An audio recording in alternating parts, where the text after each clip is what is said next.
Hello विद्यार्थी मित्रों केम छो बधा भाई। तो एवी आशा राखું છું કે એકદમ મોજમાં હશો અને બહુ મસ્ત રીતે નીટ એક્ઝામની પ્રિપેરેશન કરી રહ્યા હશો। તો બસ બેટા એ જે નીટ એક્ઝામની તમે તૈયારી કરી રહ્યા છો એની અંદર આ વખતે એક એવો ટોપિક એડ થયો છે જે પાછળના વર્ષોમાં નીટ એક્ઝામમાં ન હતો અને એ તમે જોઈ શકો છો દેડકો બરાબર ફ્રોગ। तो आजना लेक्चर ની અંદર આપણે સંપૂર્ણ દેડકા વિશે માહિતી મેળવવાના છીએ બરાબર। તો એનસીઈઆરટી બેઝડ માહિતી આમાં તમારે યાદ રાખવાની રહેશે। જે એનસીઈઆરટી માં આપેલું છે બેટા એટલી જ માહિતી તમારે બેટા ગ્રહણ કરવાની છે, એનાથી વધારે મગજ દોડાવવાનું નથી, પણ આપણે બેટા સિસ્ટમેટિક રીતે યાદ રાખવાની છે, બહુ મસ્ત રીતે યાદ રાખીશું। એનસીઈઆરટી માં થોડુંક આપણે જોઈએ કે નિબંધ પ્રકારનું આપ્યું છે પણ આપણે એને મસ્ત રીતે અહીંયા લખી અને સમજાવવાનું છે बराबर है। तो चलो तो आजे तमारा भाई देड़कानु काम खत्म करी ज लईए बराबर। तो खूब मौजथी भणी लईए। तो नोट पेन अने पाणीनी बोटल लईने बेसी जाजो, ममरानो वाटको थोड़ोक दूर करी नाखजो तो खूब मजा आवशे भाई। तो दरेके दरेक गुजरातना तेजस्वी तारलाओ फ्यूचर डॉक्टरनु भाई हूँ यस सर आपणा आ शानदार धमाकेदार अने धाकड लेक्चरनी अंदर हार्दिक स्वागत करूं छुं। तो खूब मजा आववानी छे आजना लेक्चरनी अंदर बराबर। तो दिल थाम के बैठिएगा देवी और सज्जनों, है ना। Yes yes yes yes yes yes चलो चलो चलो सर। तो बात करिए तो आजे भाई आपणे देड़कामां कई माहिती विषे अहींया वात करवानी छे। तो पहला तो बेटा देड़कामां आपणे जे शरूआतनी प्रस्तावना जेवुं होय जे आपणे जाणता होवा जोईए एटली वात तो खबर ज होवी जोईए बराबर। तो एक ए वात करीशुं। त्यार पछी एनी बाह्याकार विद्या मोर्फोलॉजी विषे आपणे अहींया चर्चा करवानी छे। त्यारबाद आवशे बेटा अंतस्थ विद्या एनाटॉमी विषे पण आपणे अहींया वात करवानी छे। क्लियर छे? यस। तो टूंकमां संपूर्ण देड़को बराबर आपणी एनसीईआरटी मां जे आपेलुं छे तो एकोर्डिंग टू एनसीईआरटी जे पण माहिती छे आपणे बधी मेळववाना छीए अहींया। क्लियर छे? यस। तमे पण साथे नोट्स बनावता रहेजो तो वधारे मजा आवशे बराबर। चलो तो बेटा शरूआत करीए देड़को। હવે તમે જાણો છો કે સર દેડકો જે છે એ જમીન અને પાણી બંને જગ્યાએ રહી શકે છે એટલા માટે તેને ઉભયજીવી કહીએ છીએ। તો પહેલો મુદ્દો શું લખી શકાય? જમીન અને પાણી બંને જગ્યાએ વસવાટ કરી શકે બરાબર। તો ચલો મસ્ત રીતે આપણે મુદ્દાઓ અહીંયા લખીશું બેટા। તો જમીન અને પાણી બંને જગ્યાએ વસવાટ કરી શકે રહી શકે बराबर। तो एक आ मुद्दो आपणे याद राखीशुं। हवे बीजो मुद्दो बेटा तमारे अहींया शुं याद राखवानुं छे खास अहींया ध्यान आपजो के आपणे कह्युं के सर देड़को जे छे ए जमीन पाणी बंनेमां रही शके। तेनो मतलब ए उभयजीवी थयो। तेनो वर्ग कयो? उभयजीवी। पण साहेब समुदाय पूछ्यो होय तो तमे प्राणी सृष्टिमां भणीने आव्या देड़को कया समुदायमां आवे? मेरुदंडीमां आवे। तो समुदाय छे मेरुदंडी अने वर्ग छे उभयजीवी बराबर। तो आ बे वस्तु पण अहींया आपणे खबर होवी जोईए। तो एनो समुदाय जे छे ए समुदाय कयो बेटा? तो मेरुदंडी अने एनो वर्ग कयो? तो सर आवे उभयजीवी। वर्ग कयो आवशे? तो उभयजीवी आवशे। क्लियर? चलो आ वस्तु खबर होवी जोईए आपणे। आ बे मुद्दा तो आवडवा ज जोईए। त्यार पछी बीजी वस्तु जे भारतनी अंदर जे देड़का जोवा मळे छे तो ए देड़का कया छे साहेब? एनी प्रजाति एनी जाति कई छे? तो राना टाइग्रीना। राना टाइग्रीना एनु साइंटिफिक नेम छे बेटा। राना ए प्रजाति छे, टाइग्रीना ए जाति छे। तो भारतमां कया प्रकारना देड़काओ जोवा मळे छे अथवा कई प्रजाति अथवा जातिना देड़का जोवा मळे छे? तो राना टाइग्रीना। आ वस्तु याद राखजो भाई बराबर छे। जो आम छे एकदम इजी देड़को बेटा छे एकदम इजी बराबर, पण आपणी मगजनी अंदर आपणे एने भारे बनावी दीधो छे। ए ज रीते वंदो पण इजी ज छे। तो बेटा भारे बनावानो नथी, आपणे स्टेप बाय स्टेप आमां कई गोखवानी वात ज नथी। देड़कानुं इमेजिनेशन करो, तमे प्राणी सृष्टिमां भणीने ज आव्या छो अमुक बाबतो तो बराबर, तो आपणे खबर होय है ने। यस। तो अहींया आपणे एनो मुद्दो बीजो लखी शकीए छीए के भारतमां कया देड़का जोवा मळे छे बेटा? तो राना टाइग्रीना। राना टाइग्रीना। तो आ वस्तु पण अहींया याद राखवानी छे आपणे बराबर छे। बीजी वस्तु के तमे बेटा उभयजीवी वर्गनी अंदर एवुं भण्या हता के जे उभयजीवी वर्गना जे सभ्यो छे बेटा ए बधा सभ्यो केवा छे? असमतापी शीत रुधिरवाळा। असमतापी शीत रुधिर एटले शुं साहेब? तो असमतापीनो मतलब बेटा ए पोताना शरीरनुं तापमान 12 मास जाळवी शकता न होय। जेम के आपणे आपणा शरीरनुं तापमान 12 मास शियाळो होय उनाळो होय चोमासुं तो आपणा शरीरनुं तापमान केटલું રહે છે? 37 ડિગ્રી સેલ્સિયસ। तो आपणे समतापी थया એનો મતલબ આપણે આપણા શરીરનું તાપમાન એક સરખું જાળવી શકીએ, સમતાપી, બરાબર. એટલે આપણું રુધિર થોડુંક ગરમ હોય, ઉષ્ણ રુધિર કહેવાય, પણ દેડકાનું રુધિર બેટા ઠંડુ હોય, શીત હોય, અને પોતાનું તાપમાન જાળવી ના શકે બેટા, એટલે અસમતાપી થઈ ગયા, બરાબર છે. યસ, તો અહીંયા આપણે મુદ્દો પણ લખી શકીએ છીએ કે કેવું છે બેટા, તો એ અસમતાપી અથવા તો શીત રુધિર. બીજી એક ઇન્ટરેસ્ટિંગ વાત અહીંયા એવી છે ભાઈ દેડકા વિશે કે દેડકો છે ને ભાઈ રંગ બદલવાની ક્ષમતા ધરાવે છે, અને જેને કહેવાય ગુજરાતીમાં રૂપ નકલ. અરે વાહ ભાઈ સાહેબ, આપણી પાસે રંગ બદલવાની ક્ષમતા હોય તો કેવી મજા પડી જાય, હે? આ લાલ, પીળો, લીલો, હે, અલગ અલગ અલગ રંગ બદલતા જઈએ આપણે, હે? જો કે મનુષ્ય રંગ તો બદલે જ છે, પણ બાહ્યથી નહીં, અંદરથી, હે ને? સમજી ગયા હું શું કહેવા માંગુ છું? યસ. તો બેટા જે દેડકો છે રૂપ નકલ એટલે કે રંગ બદલવાની ક્ષમતા ધરાવે છે. સાહેબ કેમ એને જરૂર પડી રંગ બદલવાની? દુશ્મનોથી સંતાવવા માટે, બરાબર. જેમ કે ભાઈ લીલા રંગના પર્ણ ઉપર બેઠો હોય તો લીલો રંગ ધારણ કરશે, જેથી દુશ્મનો એને જોઈ નહીં શકે, તો એને શિકાર નહીં થાય. તો અહીંયા રૂપ નકલની પણ તમારે બેટા યાદ રાખવાનું છે અહીંયા ખાસ, બરાબર. તો અહીંયા લખી શકીએ આપણે રૂપ નકલ, બરાબર. રૂપ નકલ એટલે શું? તો રંગ બદલવાની ક્ષમતા.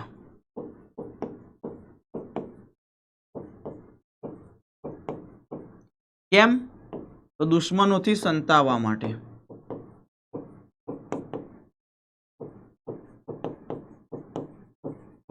બરાબર છે. તો એક આ વસ્તુ પણ તમારે યાદ રાખવાની છે. બીજી એક બેટા તમને વાત ખબર હશે કે દેડકો સાહેબ આપણને ઉનાળામાં નથી જોવા મળતો, શિયાળામાં નથી જોવા મળતો, ફક્ત ચોમાસામાં જ જોવા મળે છે. તો દેડકો જતો ક્યાં રહે છે સાહેબ? ગાયબ થઈ જાય છે? હે? ના ના, એવું નહીં. જે શિયાળામાં બેટા દેડકાને ઠંડી વધારે લાગે એટલા માટે શું કરશે બેટા, એ તો એ પાતાળમાં જતો રહેશે, જમીનની અંદર ખાડો ખોદીને ઊંડે જતો રહેશે, અને એ શિયાળામાં જે જતો રહે એને કહેવાય શીત નિંદ્રા. શીત નિંદ્રામાં જતો રહે ભાઈ, આખો શિયાળો ઊંઘની હાલતમાં ગાળશે, તેને શીત નિંદ્રા કહેવાય, ઠંડીથી બચવા. અને ઉનાળામાં પણ ગરમી વધારે લાગે છે ભાઈને, તો ભાઈ એ શું કરશે, એ પણ અંદર ખાડો ખોદી અંદર જતો રહેશે, તો એને કહેવાય ગ્રીષ્મ નિંદ્રા, બરાબર. ચોમાસામાં દેખાશે. ક્લિયર છે? યસ. તો દેડકામાં બેટા યાદ રાખવાનું, શિયાળામાં શીત નિંદ્રા અને ઉનાળામાં ગ્રીષ્મ નિંદ્રા. ક્લિયર છે? યસ. તો અહીંયા આપણે મુદ્દો લખી શકીએ છીએ કે શિયાળામાં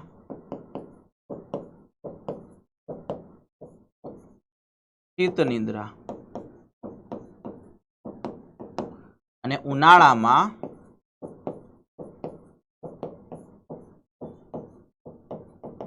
ગ્રીષ્મ નિંદ્રા. શીત નિંદ્રા એટલે બેટા ઠંડીથી રક્ષણ માટે, ઠંડીથી બચવા,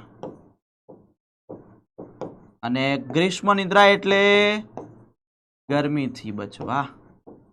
સમજી ગયા? હવે આ બધી વસ્તુ એનસીઈઆરટીમાં આપેલી જ છે, આપણે એને બેટા અલગ અલગ મુદ્દામાં લખી. તો આ પ્રસ્તાવના થઈ ગઈ, આ દેડકા માટે પ્રસ્તાવના થઈ ગઈ, બરાબર. તો પ્રસ્તાવનામાં આટલા મુદ્દાઓ યાદ રાખવાના. તમારે આમાં એનસીઈઆરટીની એક લાઈન બહાર નહીં કરવાની તૈયાર, બરાબર. દેડકામાં બસ એનસીઈઆરટી જ કરવાની છે, વધારે પડતું મગજ દોડાવવાનું નથી. ક્લિયર? તો ચલો આ વસ્તુ ખબર પડી જાય. ખબર પડી હોય તો થમ્સ અપ આપી દો, ક્રિસ્ટલ ક્લિયર લખો ફટાફટ. ચલો જલ્દી. યસ. ચલો સર, આ દેડકાની આપણે પ્રસ્તાવના તો ભણી ગયા. હવે આપણે દેડકાની બાહ્યાકાર વિદ્યા ભણીએ, બરાબર. દેડકાને હાથમાં લઈએ સાહેબ, રૂડો રૂપાળો છે ભાઈ, હા. તો સર બહારથી દેડકો કેવો લાગે છે? બહાર શું શું છે એની પાસે, શું શું છે આપણે જોઈએ બહાર, તો એકી નજરે શું નજર પડે છે? તો એને કહેવાય બાહ્યાકાર વિદ્યા, મોર્ફોલોજી. તો આપણે વાત કરીએ અહીંયા, બરાબર, બાહ્યાકાર વિદ્યા મોર્ફોલોજી વિશે. તો બેટા જ્યારે પણ દેડકાની ત્વચા ઉપર આપણે હાથ ફેરવીએ, બરાબર, આમ દેડકાને આપણે લઈએ હાથમાં પછી હાથ ફેરવીએ, ઓહો, બરાબર. તો દેડકાની ત્વચા પર તમે હાથ ફેરવશો બેટા તો એ શ્લેષ્મથી આવૃત હોય, ચીકણો પદાર્થ, એટલા માટે એની ત્વચા કેવી હોય? લીસી અને ચીકણી હોય. કેમ સાહેબ એની ત્વચા ચીકણી છે? ભેજ જળવાઈ રહે એટલા માટે. કેમ? કારણ કે સાહેબ ભેજ જળવાઈ રહેશે ત્વચા ઉપર તો એ પછી ઓક્સિજનનું વાત વિનિમય કરી શકશે, કારણ કે દેડકો ત્વચા દ્વારા એ શ્વસન કરે છે. સમજાવું છું, આગળ આવશે, બરાબર. તો પહેલી એની ત્વચા વિશે આપણે લખી દઈએ, બરાબર, બાહ્યાકાર વિદ્યાની અંદર. તો જે દેડકાની જે ત્વચા છે બેટા, બરાબર, દેડકાની જે ત્વચા છે, તો અહીંયા આપણે લખી શકીએ જે ત્વચા કેવી હશે? તો સર જે ત્વચા છે એ શ્લેષ્મથી આવૃત,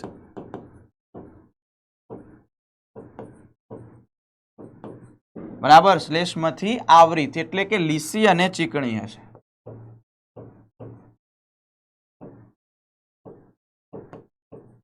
કેમ? તો સર ભેજ જળવાઈ રહે એટલા માટે.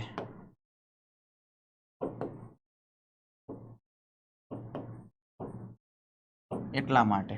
ચલો આ વસ્તુ ક્લિયર થઈ જાય બેટા અહીંયા. યસ, તો એ ત્વચા વિશે આપણે અહીંયા વાત કરી લીધી. ત્યાર પછી સાહેબ આપણે જોઈએ દેડકાનો રંગ કેવો હોય છે. તો બેટા દેડકાની પૃષ્ઠ બાજુ, હવે તમે જોજો, આ આપણી વક્ષ બાજુ થાય, આગળની બાજુ વક્ષ બાજુ. હવે દેડકો આ રીતે હોય, તેની પૃષ્ઠ બાજુ આ થઈ, તો દેડકાનો પાછળનો રંગ પૃષ્ઠ બાજુ રંગ કેવો હોય? તો લીલો રંગ. બરાબર, તો દેડકો બેટા ચમકતા લીલા રંગનો. અને બીજી વાત કરીએ તો એની અંદર ઘેરા શું આવેલા હોય બેટા? અનિયમિત ટપકા આવેલા હોય. દેડકામાં ટપકા, જેમ કે ભાઈ આપણે ભગવાને શું કર્યું, મસ્ત પેલા ગ્રીન કલર પૂરી દીધો હોય અને પછી બ્લેક બ્લેક આ રીતે ટપકા કર્યા હોય પીંછીથી, હે ને? યસ, તો અહીંયા આપણે લખી શકીએ, જોજો ખાસ, કે એની પૃષ્ઠ બાજુ, તો પૃષ્ઠ બાજુ કેવી છે બેટા? ચળકતા લીલા રંગની.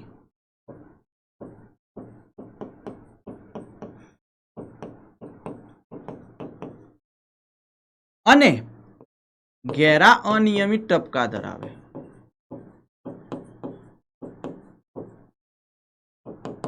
ટપકા જોવા મળે. તો જ્યારે સર આગળના ભાગે એને ફેરવીને જોઈએ તો બેટા આછી પીળાશ પડતા રંગની, થોડી તમને વ્હાઈટ દેખાશે. બરાબર, તો આછી પીળાશ પડતા રંગની જોવા મળશે. તો એની અહીંયા વાત કરીએ આપણે વક્ષ બાજુ. તો વક્ષ બાજુ કેવી હશે બેટા? તો આછી પીળાશ પડતી, આછી પીળા રંગની એની વક્ષ બાજુ આવેલી હોય છે. ક્લિયર? તો બેટા આ એના આપણે રંગ વિશે ચર્ચા કરી લીધી. કોના વિશે વાત કરીએ આપણે? રંગ વિશે અહીંયા ચર્ચા કરી લીધી. બીજી આપણે વાત કરીએ સાહેબ, ચાલો રંગ આવી ગયો, એની ત્વચા પણ આવી ગઈ. હવે આપણે વાત કરીએ કે જે દેડકો છે બેટા, એ દેડકાની આંખો આવેલી હોય. દેડકામાં શું આવેલી હોય? આંખો તો આવેલી હોય ને ભાઈ. હા, તો દેડકો આંખો ધરાવે છે. અને આંખો કેવી છે બેટા? ગોળાકાર છે. આંખો કેવી છે? તો ગોળાકાર છે. અને આંખો જે છે બેટા એ બહારની તરફ ઉપસેલી હોય, સહેજ બહારની તરફ ઉપસેલી હશે. અને એના ઉપર એક પારદર્શક પટલ આવેલું હશે. આર પાર જોઈ શકાય એવું પારદર્શક પટલ. સાહેબ એવું પારદર્શક પટલની જરૂર દેડકાને કેમ પડી? કારણ કે દેડકામાં પાણીમાં રહેવાનું હોય દેડકાને, તો એટલા માટે એની આંખોને બચાવી શકે ને એટલા માટે પટલ આવી દીધું, પડદો આવી ગયો, જેથી આંખો એની બચે. બરાબર, નુકસાન ઓછું થાય. તો અહીંયા આપણે લખી શકીએ દેડકામાં આંખો જોવા મળે. કેટલી હોય? એક જોડ. બરાબર, તો અહીંયા આપણે લખી શકીએ એક જોડ. બરાબર, કેવી હશે? તો બહારની તરફ ઉપસેલી. ઓકે,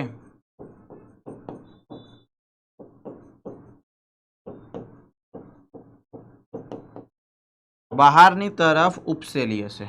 બરાબર છે? યસ. અને સાથે વાત કરીએ બેટા તો એ શું હોય? પારદર્શક પટલથી આવૃત હોય.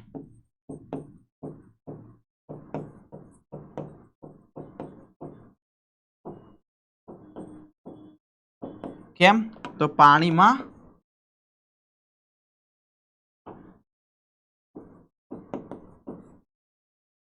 રક્ષણ મળે. બરાબર, તો પાણીમાં રક્ષણ મળે એટલા માટે. ક્લિયર છે?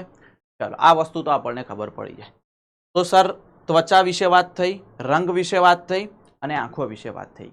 હવે દેડકાનું જે શરીર છે ને બેટા, એ શરીર તમે જોશો તો તમને ખ્યાલ આવશે દેડકાનું શરીર ખાલી બે ભાગ જ ધરાવે. એક શીર્ષ હોય અને બીજું આખું ધડ હોય. એનું ગરદન ને બધું જોવા ના મળે, ગરદન ને પૂંછડી ના જોવા મળે. આપણે જેમ અહીંયા ગળું કેવું આખું અલગ પડે, જેમ દેડકામ ના હોય, શીર્ષ પછી તરત આખું શરીર ચાલુ થઈ જાય. બરાબર, તો દેડકાનું શરીર જે છે એ શું ધરાવે છે બેટા? શીર્ષ અને ધડ ધરાવે. તો દેડકાનું જે શરીર છે, ખાસ યાદ રાખજો ભાઈ, દેડકાનું જે શરીર છે એ શરીર શું ધરાવશે?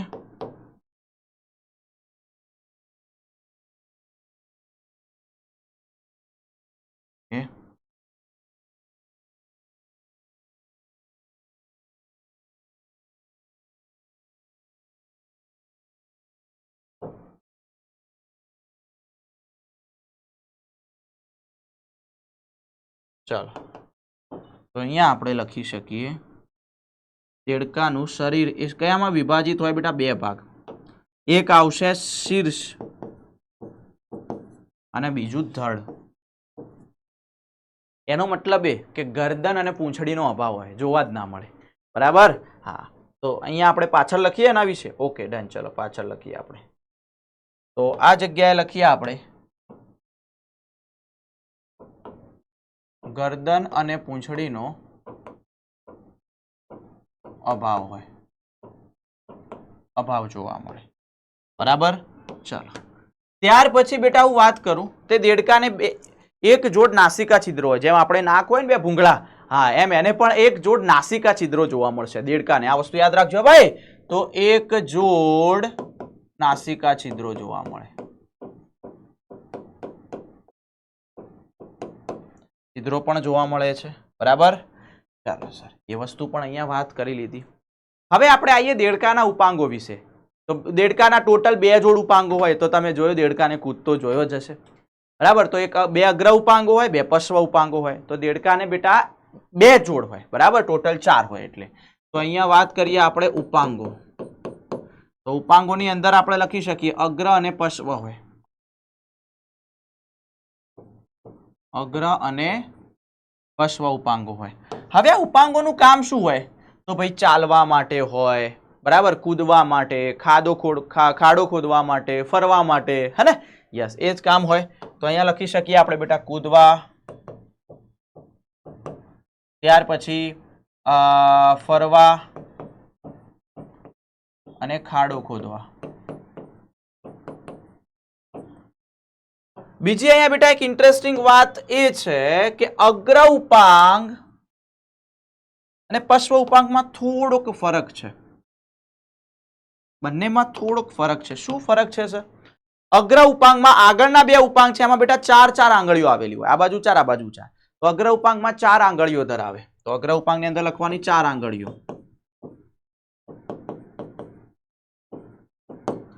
જ્યારે જે પશ્વ ઉપાંગ છે લખીએ આપણે 4 આંગળીઓ હોય. ત્યારે પશ્વ ઉપાંગમાં બેટા 5 આંગળીઓ હોય. પાછળના ઉપાંગો 2 ઉપાંગમાં 5 5 એમ 10 હોય. અને એ પાછી 5 આંગળીઓ કેવી? થોડીક લાંબી હશે અને માસલ હશે. માસલ એટલે માંસ ભરેલું હશે વધારે. બરાબર? સ્નાયુલ રચના હશે વધારે. તો અહીંયા લખી શકીએ તો 5 લાંબી અને માસલ આંગળીઓ હોય. પ્લસ બીજી વાત બેટા, પાછળના ઉપાંગોમાં જે આંગળીઓ છે એ પાછી બેટા પટલથી એકબીજા સાથે જોડાયેલી. જેમ આપણે આંગળીઓ વચ્ચે જેવું ખુલ્લું છે ભાઈ, ખુલ્લું છે કે નહીં? પણ એમાં બેટા પટલ આવેલું હોય, બધું આમ જોઈન્ટ હોય એકબીજા સાથે. કેમ? કારણ કે એને તરવાનું છે. તરવા માટે એમ શાંતિથી તરી શકે ને એટલા માટે. ક્લિયર છે? યસ. તો અહીંયા લખી શકાય તે પટલ વડે આવરિત હોય છે. બરાબર? હા, તો અહીંયા લખી શકીએ આપણે તે પટલથી જોડાયેલ હોય.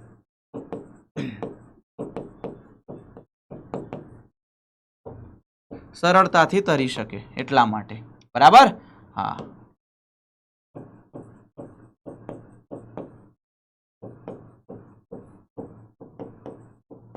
તરી શકે એટલા માટે. બરાબર છે? આ વસ્તુ ક્લિયર થઈ જાય? યસ. ચલો બીજી એક વાત કરું બેટા, અહીંયા ઇન્ટરેસ્ટિંગ વાત તમને કે દેડકાની અંદર લિંગ ભેદ જોવા મળે છે. બરાબર? આ ઇન્ટરેસ્ટિંગ વાત નહીં, આના પછીની ઇન્ટરેસ્ટિંગ વાત છે. આ પહેલા કહી દઉં, દેડકામાં બેટા લિંગ ભેદ જોવા મળે. એટલે કે દેડકા ભાઈ અને દેડકી બેન અલગ અલગ હોય. બરાબર છે? હા, તો દેડકામાં લિંગ ભેદ જોવા મળે છે. એટલે કે નર દેડકો માદા દેડકો અલગ અલગ હોય છે. ક્લિયર? તો આ મુદ્દો પણ આપણે અહીંયા લખીશું કે લિંગ ભેદ જોવા મળે. ક્લિયર? યસ.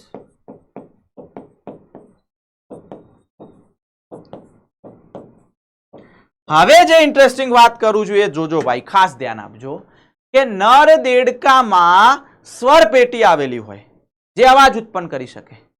બરાબર? જ્યારે માદા દેડકામાં સ્વર પેટી હોતી નથી, એટલે માદા દેડકા બોબડા હોય, અવાજ ઉત્પન્ન ના કરી શકે. બરાબર? યસ.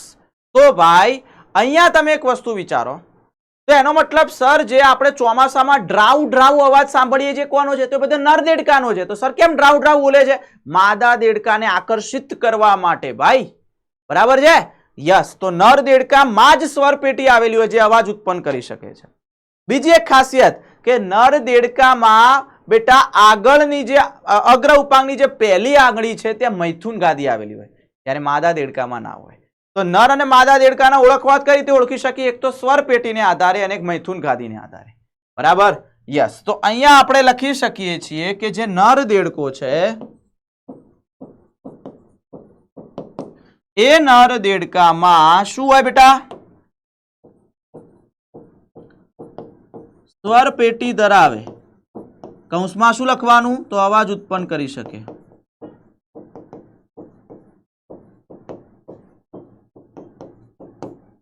બરાબર? અને અગ્ર ઉપાંગની પ્રથમ આંગળી પાસે શું ધરાવે? મૈથુન ગાદી ધરાવે.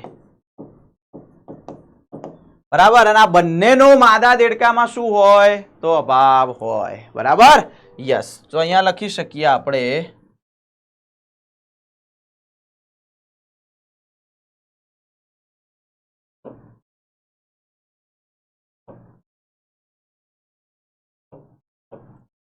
આ બંનેનો માદા દેડકામાં અભાવ હોય. તો આ વસ્તુ ખબર પડી જાય? સમજ પડી ભાઈ? હે? યસ. તો આ આપણે દેડકાની બેટા બાહ્યાકાર વિદ્યા મોર્ફોલોજી વિશે વાત કરી. તો પ્રસ્તાવના અને બાહ્યાકાર વિદ્યા પૂરી થઈ ગઈ. આકૃતિ તમે અહીંયા જોઈ શકો છો. જો દેડકાનો રંગ જોઈ લો, શીર્ષ અને ધડમાં રૂપાંતરિત છે જોઈ લો, પૂંછડી ના હોય, ગરદન ના હોય. આંખ તમે જોઈ શકો છો બેટા ગોળાકાર છે, પટલથી આવૃત હોય છે. ત્યાર પછી આગળ 4 આંગળીઓ હોય અને પાછળ 5 આંગળીઓ હોય. બરાબર? યસ. ત્વચા એની તમે જોઈ શકો છો. ક્લિયર? યસ. તો ચાલો ભાઈ, બાહ્યાકાર વિદ્યા વિશે પણ ખબર પડી ગઈ હોય તો થમ્સ અપ આપી દો અને ફટાફટ ક્રિસ્ટલ ક્લિયર લખી દો એટલે મને ખ્યાલ આવી જાય. જલ્દી જલ્દી. યસ. ચાલો, તો હવે આપણે વાત કરીએ બેટા અંતસ્થ વિદ્યા. હે ને? પાણી પી લઈએ. તમે પણ પાણી પી લેજો બેટા ફટાફટ. યસ. ચાલો ચાલો, ખૂબ મજા આવે એવું છે ને?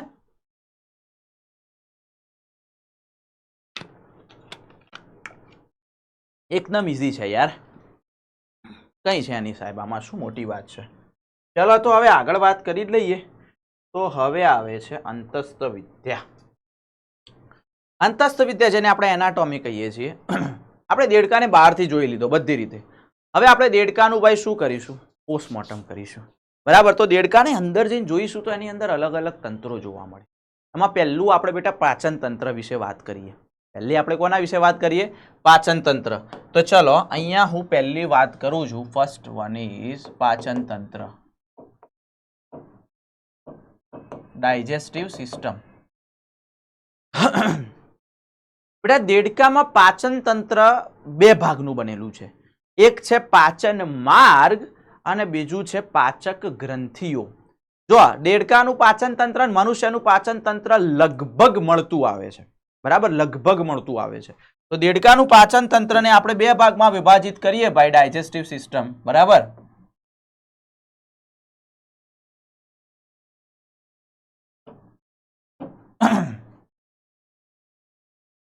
એક અને 2. બરાબર? તો એક આવશે ત્યાં લખી શકીએ આપણે પાચન માર્ગ અને બીજું છે બેટા પાચક ગ્રંથિઓ. બીજી એક ઇન્ટરેસ્ટિંગ વાત કરું બેટા, તમે ધોરણ 10 માં ભણીને આવ્યા છો. બરાબર? કે દેડકો જે છે બેટા એ માંસાહારી છે અને માંસાહારી પ્રાણીઓનો અન્ન માર્ગ કેવો હોય? ટૂંકો. એમના આંતરડું કેવું હોય? ટૂંકું હોય. કેમ? કારણ કે માંસનું પાચન ઝડપી થઈ જાય એટલે આંતરડાની લંબાઈ વધારે હોવાની જરૂર જ નહીં. આમે ઝડપી પાચન થવાનું જ છે. જ્યારે જે પ્રાણીઓ બેટા ઘાસ ખાય છે, તૃણાહારી છે, જેમ કે ગાય, ભેંસ, તો એમને બેટા અન્ન માર્ગ લાંબો હોય, આંતરડું લાંબુ હોય. કેમ? કારણ કે એમને સેલ્યુલોઝનું પાચન કરવાનું હોય અને સેલ્યુલોઝનું પાચન એ માંસ કરતાં વધારે કઠિન છે. એટલા માટે આંતરડાની લંબાઈ વધારે હશે તો પાચન સરળતાથી થશે, બાકી નહીં થાય. ખબર પડી? તો દેડકામાં બેટા આંતરડાની લંબાઈ કેવી હોય? ટૂંકી હોય. તો આ વસ્તુ અહીંયા યાદ રાખજો. તો જે દેડકાનો અન્ન માર્ગ કેવો હશે બેટા? તો એ લખી શકીએ અન્ન માર્ગ કેવો હશે? તો ટૂંકો હશે. કેમ? કારણ કે માંસાહારી છે. બરાબર, એટલે આંતરડાની લંબાઈ ટૂંકી હોય.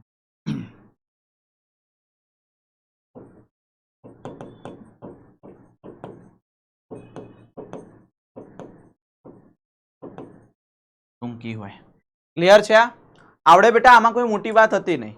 હવે સર પાચન માર્ગની વાત કરીએ, ક્યાંથી પાચન માર્ગ શરૂ થાય ને ક્યાં પૂરો થાય? તો મેં તમને કીધું લગભગ મનુષ્યને મળતું આવે છે ભાઈ. બરાબર, એટલે એમાં કોઈ મોટી વાત છે નહીં, તો આવડશે જ આપણને. તો ચલો અહીંયા હું ટાઇટલ લખું છું પાચન માર્ગ. Okay, yes. તો ચલો સર પાચન માર્ગ વિશે આપણે અહીંયા ચર્ચા કરીએ.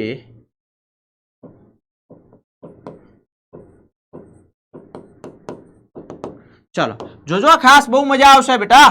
પાચન માર્ગની અંદર જો હું વાત કરું તો પહેલું આવે મુખ.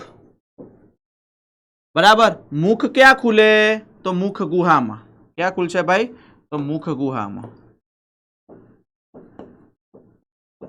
મુખ ગુહા ક્યાં ખુલે? ખબર છે સાહેબ, કંઠનળી માન પર પેરેલલ અન્નનળી હોય તો કંઠનળી. ચાલો, કંઠનળી પછી લખી શકાય અન્નનળી. પછી શું આવે બેટા? જઠર. આ તો ખબર છે ને ભાઈ, આ માર્ગ તો ખબર જ હોય. જઠર પછી આંતરડું. Yes sir. આંતરડા પછી મળાશય. અને મળાશય પછી આમાં એક વધારાનું હોય બેટા, અવસારણી. બરાબર, હા. જેમ આપણે મળદ્વાર હોય એમ આમાં અવસારણી. અવસારણી સ્વરૂપે શરીરની બહાર નીકળે. ક્લિયર? આવડી જાય. મુખમાંથી મુખ ગુહામાં ખોરાક જાય, કંઠનળી, અન્નનળી, જઠર, આંતરડું, મળાશય, અવસારણી. હવે જેમ મુખ ગુહામાં આપણને જીભ આવેલી હોય ને, તો દેડકાને જીભ હોય. પણ દેડકાની જીભ ને આપણી જીભમાં એક તફાવત છે. કેવો તફાવત જોજો. દેડકાની આપણી જીભ બેટા આ રીતે હોય. યસ, દેડકાની જીભ આ રીતે હોય. દ્વિશાખી હોય, બે શાખામાં વિભાજિત હોય, જેથી ખોરાકને સરળતાથી પકડી શકે. તો મુખ ગુહામાં શું હોય બેટા?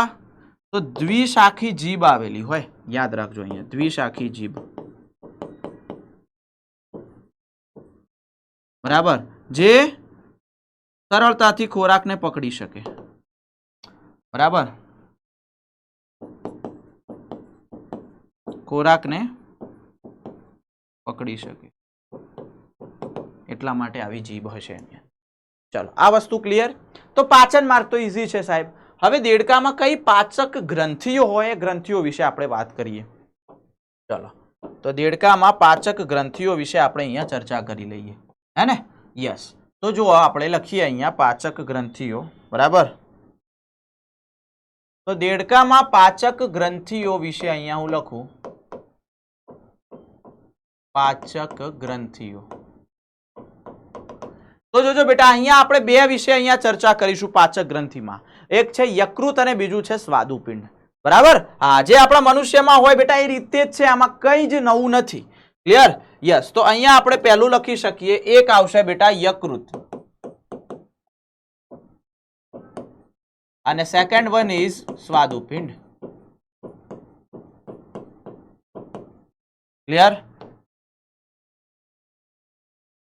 ચલો, યકૃત છે બેટા, એમાંથી કોનો સ્ત્રાવ થાય? તો આપણે જાણીએ છીએ સર, પિત્તરસનો સ્ત્રાવ થાય. કોનો સ્ત્રાવ થાય? તો પિત્તરસનો. પણ તમે એ પણ જાણો છો કે સ્ત્રાવ યકૃત કરે પિત્તરસનો, પણ સંગ્રહ કોણ કરે? પિત્તાશય. તો પિત્તરસનો સ્ત્રાવ થઈને ક્યાં સંગ્રહ પામશે? પિત્તાશયમાં. બરાબર, તો પિત્તાશયમાં સંગ્રહ થાય.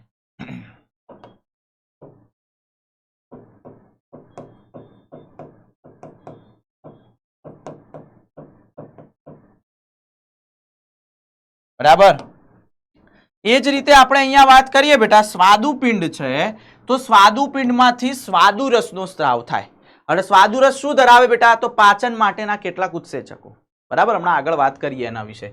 તો સ્વાદુપિંડમાંથી સ્વાદુ, જો બેટા મેં તમને કીધું હતું, આપણા પાચન તંત્રને મળતું આવે છે ઘણું બધું. બરાબર, તો સ્વાદુપિંડમાંથી સ્વાદુરસનો સ્ત્રાવ. યસ. અને બીજી વાત કરું અહીંયા, તો એ શું ધરાવે બેટા? તો પાચક ઉત્સેચકો ધરાવે.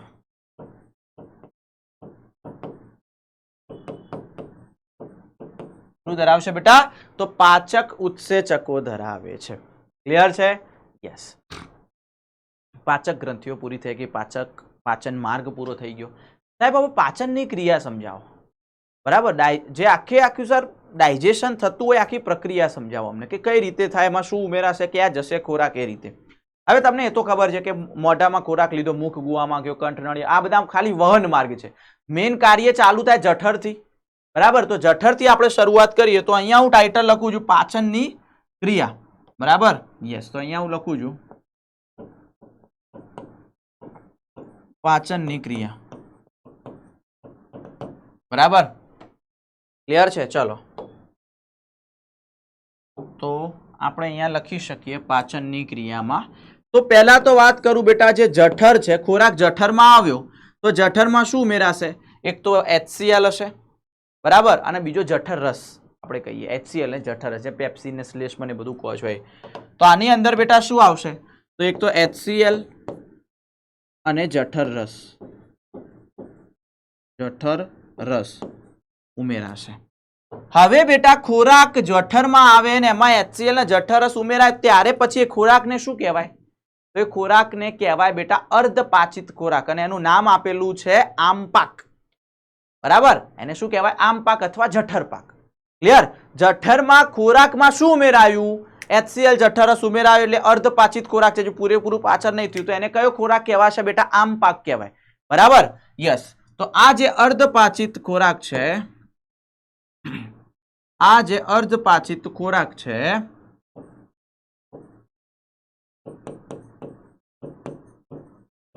એ અર્ધપાચિત ખોરાકને આપણે શું કહીશું ભાઈ? તો એને આપણે કહીશું જઠરપાક, સોરી આમપાક. બરાબર, જઠરપાક, આમપાક. ચલો સર, પૂરેપૂરું પાચન નથી થયું તો એને પૂર્ણ પાચન કરવા માટે આગળ તો વધવું પડશે. પછી આગળ શું આવે? આંતરડું. અને આંતરડાનો પ્રથમ ભાગ એટલે કયો? તમને ખબર છે, પક્વાશય. તો ખોરાક આવશે પક્વાશયની અંદર. બરાબર, તો જો અહીંયા વાત કરીએ આપણે, તો આમપાક આગળ વધીને ક્યાં જશે? તો આંતરડાનો પ્રથમ ભાગ.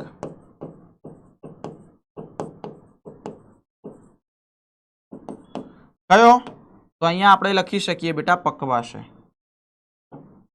બરાબર, અહીંયા શું આવશે? પક્વાશય.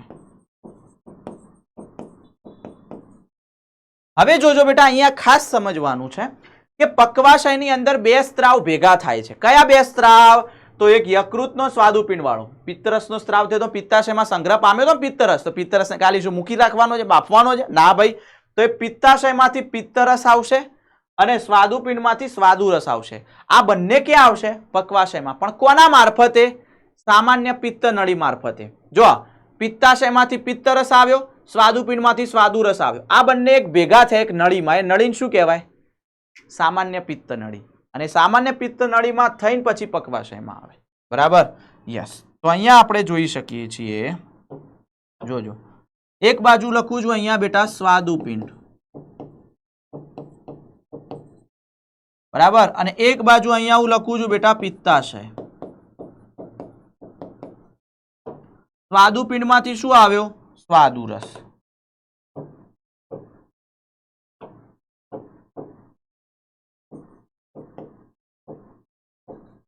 ચલો, પિત્તાશયમાંથી શું આવ્યો? પિત્તરસ. અને આ બંને ક્યાં ભેગા મળ્યા?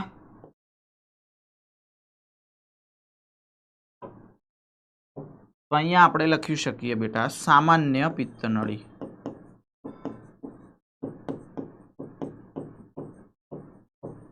બરાબર, અને સામાન્ય પિત્ત નળીમાંથી પક્વાશયમાં જાય. ચલો સર, હવે તમે કીધું પિત્તરસ સ્વાદુરસ બરાબર આ રીતે ભેગા થયા, પણ સાહેબ આ બંનેનું કામ શું? એ તો કોમ ને. તો જોજો અહીંયા ખાસ, પિત્તરસ છે એ પિત્તરસ બેટા ચરબીનું પાચન કરે, એટલે કે ચરબીનું તૈલોદીકરણ કહેવાય, જેમાંથી ગ્લિસરોલ ફેટી એસિડ બનશે. સ્વાદુરસ એક કાર્બોદિતનો પ્રોટીનનો, તો મેઇન બધા જે મહાઅણુ હતા, જૈવ બૃહદ અણુ, એનું નાના અણુમાં રૂપાંતર થઈ જાય. યસ, તો આ પિત્તરસનું કામ શું બેટા? ચરબીનું તૈલોદીકરણ કરવાનું છે. ક્લિયર છે? યસ, તો આ શું કરશે? ચરબીનું તૈલોદીકરણ કરે.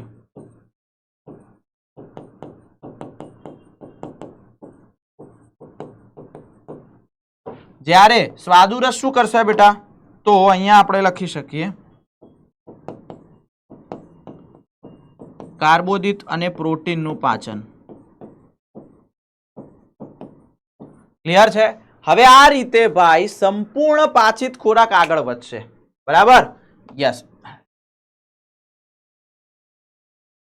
તો હવે આપણે અહીંયા કહી શકીએ છીએ, ધ્યાન આપજો બેટા, સંપૂર્ણ પાચિત ખોરાક.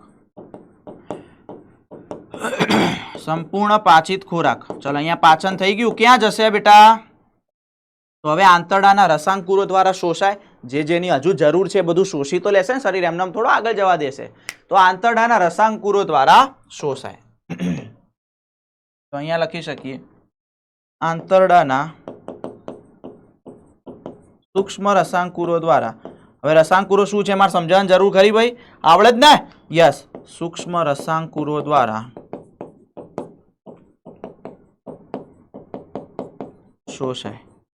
અને હવે જેટલું શોષાઈ ગયું ને, હવે જે વધ્યું છે, હવે જે ખોરાક વધ્યો છે, એનો મતલબ એનું હવે પાચન શક્ય જ નથી. એ પાચન ના થાય એટલે આપણે જરૂર નથી એટલે પાચન નહીં કર્યું આપણા શરીર. એને કહેવાય અપાચિત ખોરાક. જે પાચન થઈ ગયો તો જેની જરૂર હતી એને તો શરીરે શોષી લીધું. હવે જેની જરૂર જ નથી એને કહેવાય અપાચિત ખોરાક. તો અહીંયા આપણે લખી શકીએ કયો છે બેટા? અપાચિત ખોરાક. અપાચિત ખોરાક બેટા ક્યાં જાય? તો અપાચિત ખોરાક જશે મળાશયમાં, મળાશયમાંથી જશે અવસારણીમાં, અવસારણીમાંથી શરીરની બહાર. બરાબર? Yes sir, done. તો અહીંયા આવશે બેટા મળાશય, મળાશયમાંથી અવસારણી. ક્લિયર? અને અવસારણીમાંથી શરીરની બહાર.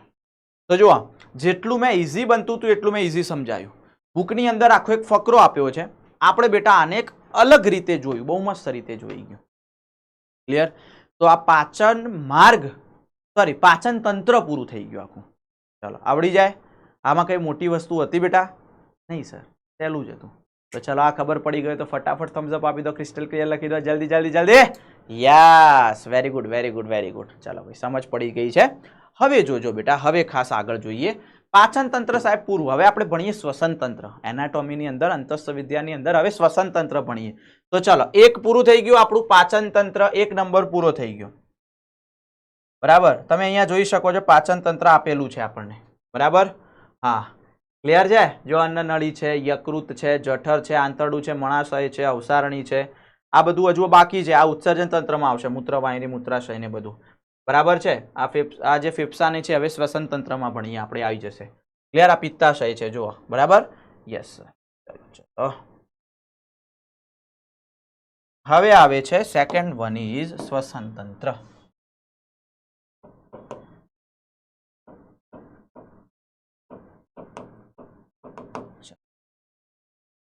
દેડકામાં શ્વસન બેટા 2 રીતે થાય.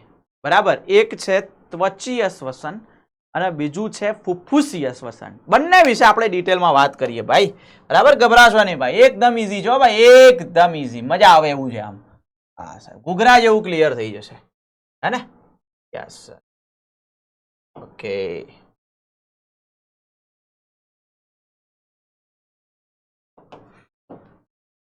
ચાલો આપણે 2 ભાગ પાડી દઈએ. હા, 1 અને 2. બરાબર? એક છે બેટા ત્વચીય શ્વસન અને બીજું છે ફુફ્ફુસીય શ્વસન. ત્વચીય શ્વસન અને બીજું છે ફુફ્ફુસીય શ્વસન.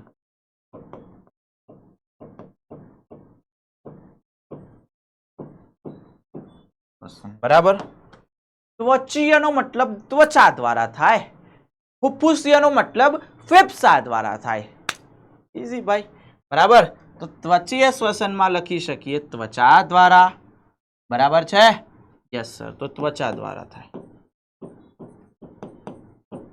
ચાલો, ફુફ્ફુસીય શ્વસનની અંદર આપણે લખી શકીએ સર ફેફસા દ્વારા.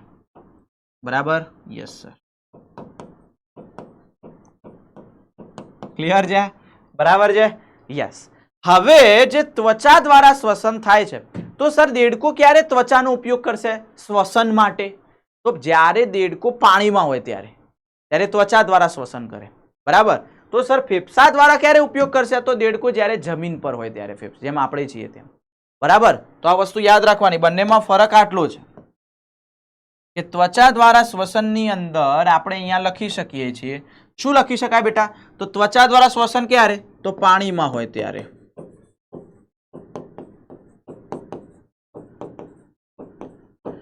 જ્યારે ફેફસા દ્વારા શ્વસનની અંદર આપણે શું લખી શકીએ બેટા? તો જમીન પર હોય ત્યારે.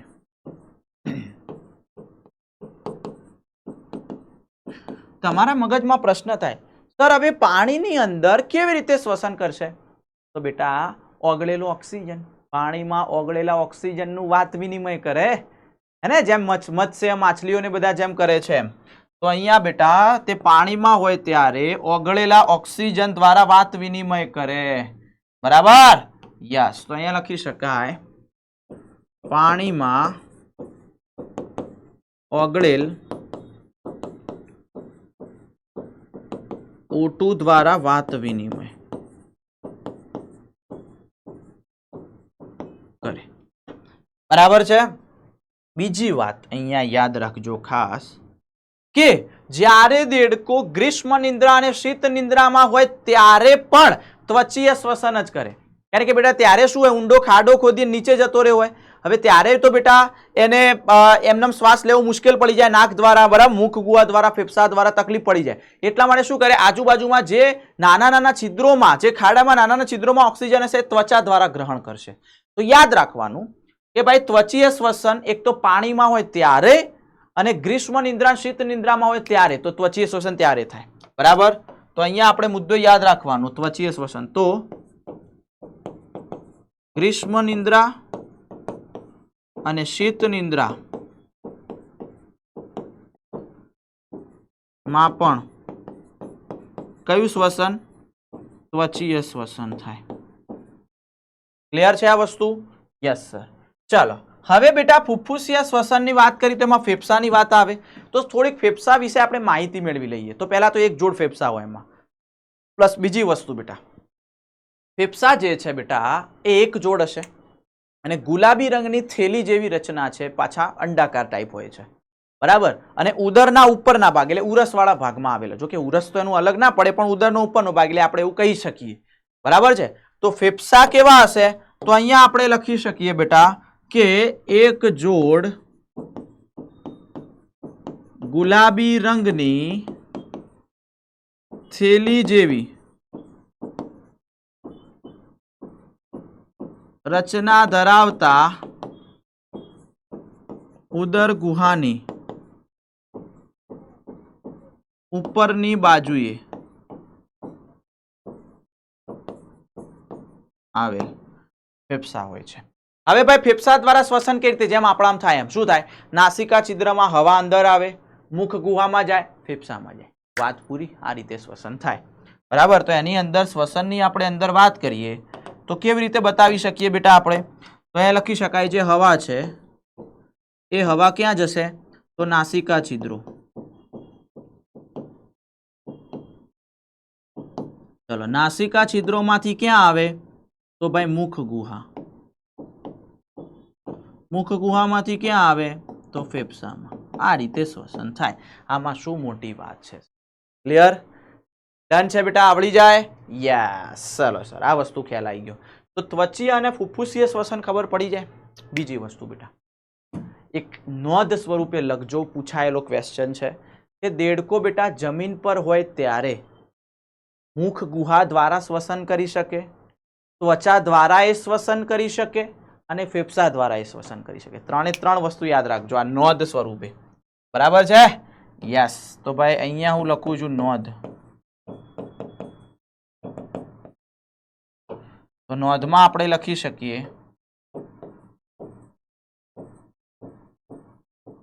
દેડકો મુખ ગુહા, ત્વચા અને ફેફસા દ્વારા શ્વસન કરી શકે, બરાબર છે? ચાલો એને આપણે એક બોક્સ બનાવી દઈએ, બરાબર છે? Yes sir.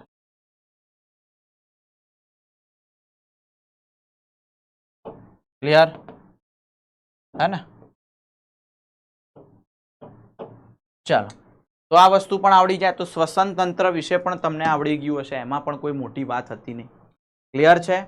યસ. ત્રીજા નંબરે બેટા આપણે આગળ વધીએ છીએ એનાટોમીની અંદર, પરિવહન તંત્ર. એના પહેલા પાણી પી લઉં. તો ચલો, ખબર પડી ગઈ તો બેટા ફટાફટ થમ્સ અપ આપી દો જલ્દી. ક્રિસ્ટલ ક્લિયર, જલ્દી જલ્દી. હા,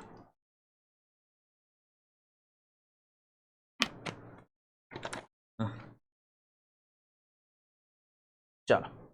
હવે બેટા પરિવહન તંત્ર છે થોડુંક મોટું પણ છે સહેલું એકદમ, બરાબર? આવડી જાય એવું છે, એમાં કઈ મોટી વાત છે ને. ચલો, હવે ત્રીજો નંબર આવ્યા પરિવહન તંત્ર. Clear? Yes. Third one is પરિવહન તંત્ર.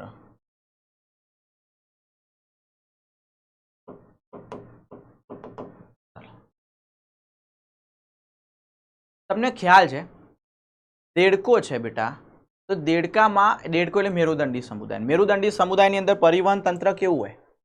કેવું હોય? બંધ પ્રકારનું પરિવહન તંત્ર હોય.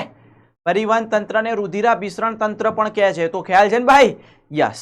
તો અહીંયા લખી શકાય જે પરિવહન તંત્રમાં આવે એ કયું હશે દેડકામાં? તો બંધ પરિવહન તંત્ર હશે.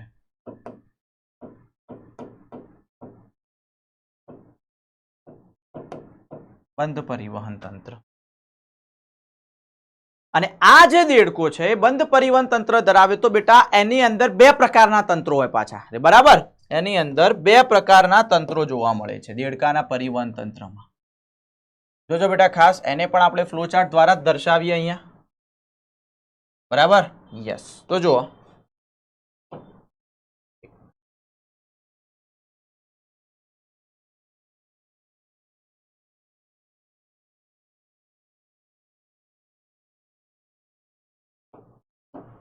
બે આવશે એની અંદર, એક,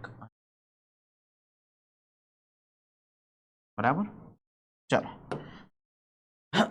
એક છે બેટા રુધિર પરિવહન તંત્ર, બીજું છે લસિકા તંત્ર, બરાબર?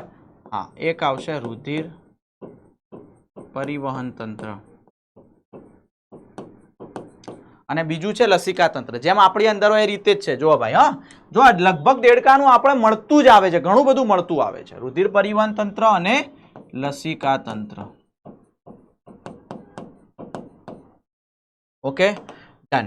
હવે જો આ રુધિર પરિવહન તંત્ર છે તો એમાં કોનો કોનો સમાવેશ થાય? તો આપણને ખબર છે સાહેબ, એક હૃદય હોય, રુધિર વાહિની હોય, રુધિર હોય, જેમ આપણી અંદર હોય એ રીતે જ હોય, બરાબર? તો આમાં 3 અંગોનો આવી જશે સમાવેશ. Yes sir.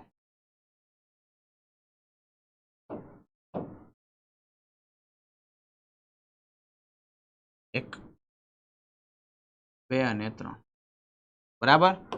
તો અહીંયા હું લખી શકું, ધ્યાન આપજો ખાસ. એક આવશે બેટા હૃદય, પછી આવે રુધિર અને પછી આવે રુધિર વાહિનીઓ, બરાબર? હા, ક્લિયર? તો લસિકા પણ આપણી જેમ જ લસિકાનો સમાવેશ થાય, લસિકા વાહિનીઓ અને લસિકા ગાંઠ, બરાબર? લસિકા તંત્રમાં 3 નો સમાવેશ થશે. ક્લિયર? યસ.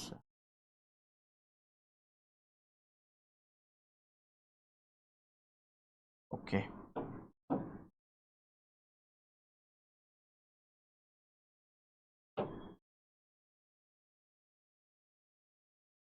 વન,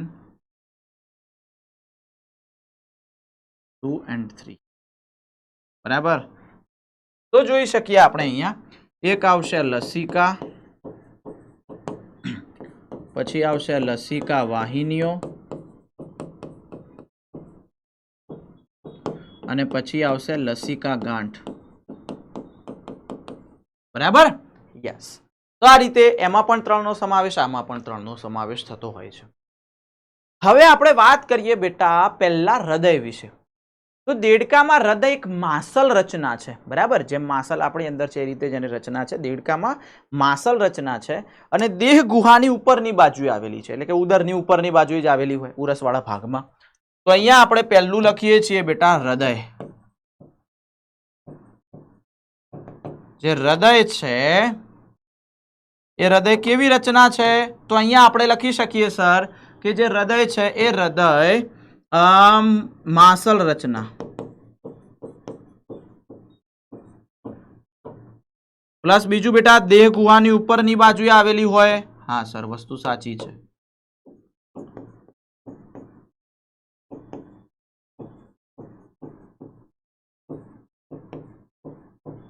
બાજુએ આવેલી હોય. અને પાછું આપણને ખ્યાલ છે સર, ઉભયજીવીમાં તો ત્રિખંડી હૃદય હોય, બરાબર? એટલે કે બે કર્ણક અને એક ક્ષેપક. ક્લિયર? યસ. તો આની અંદર કેવું હૃદય હશે બેટા? તો ત્રિખંડી હૃદય.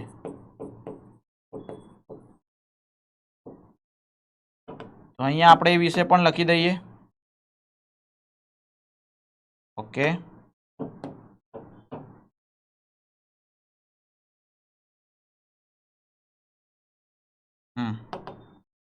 તો અહીંયા લખી શકાય બે કર્ણક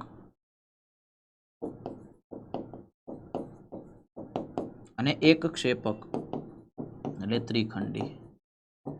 ઓકે, ડન છે? યસ. હવે જોજો કે એક્ઝેક્ટલી એના કર્ણકો અને ક્ષેપકો કઈ રીતે હોય એ રીતે આપણે કાચી આકૃતિ દોરું સમજવા માટે, બરાબર? સમજણ માટે ખાલી. તો અહીંયા તમે જોજો ખાસ. Okay,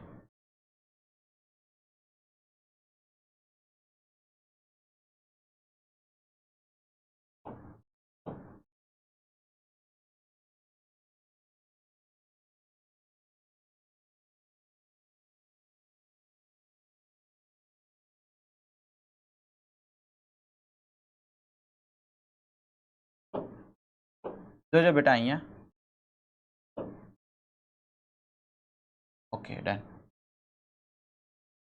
yes. હવે જો આ રીતે ત્રણ ખંડો હોય એના, બરાબર? તો કયા ત્રણ ખંડો એ ખાસ જોજો અહીંયા. તો અહીંયા હું લખું છું આ જમણું કર્ણક છે. આ છે બેટા ડાબુ કર્ણક. અને ક્ષેપક તો એક જ હોય એટલે અહીંયા ક્ષેપક લખું છું. જમણા કર્ણકના બહારની ભાગે ઉપરના ભાગે એક ત્રિકોણાકાર રચના આવેલી હોય જેને કહેવાય શિરાકોટર. બરાબર? યસ. તો જો આ બહુ મસ્ત રીતે સમજીએ આપણે.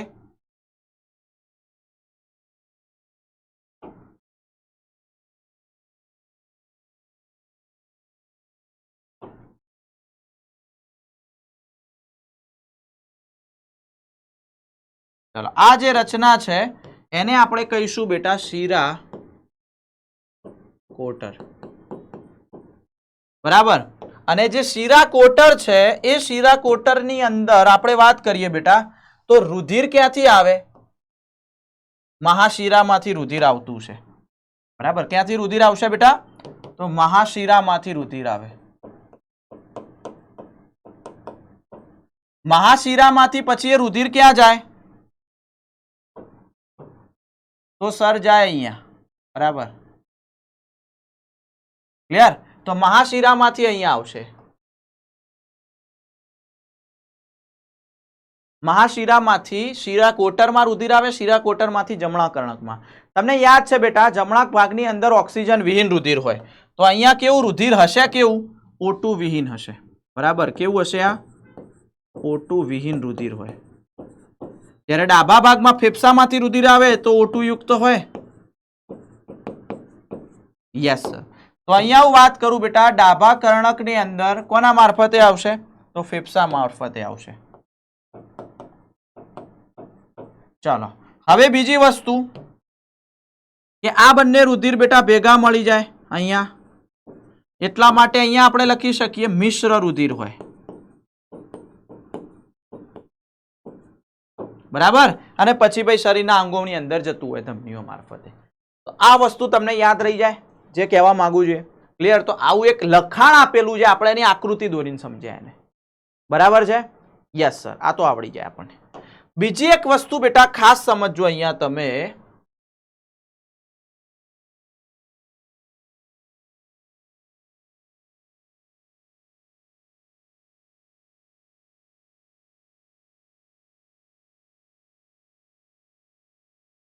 યસ, ચલો.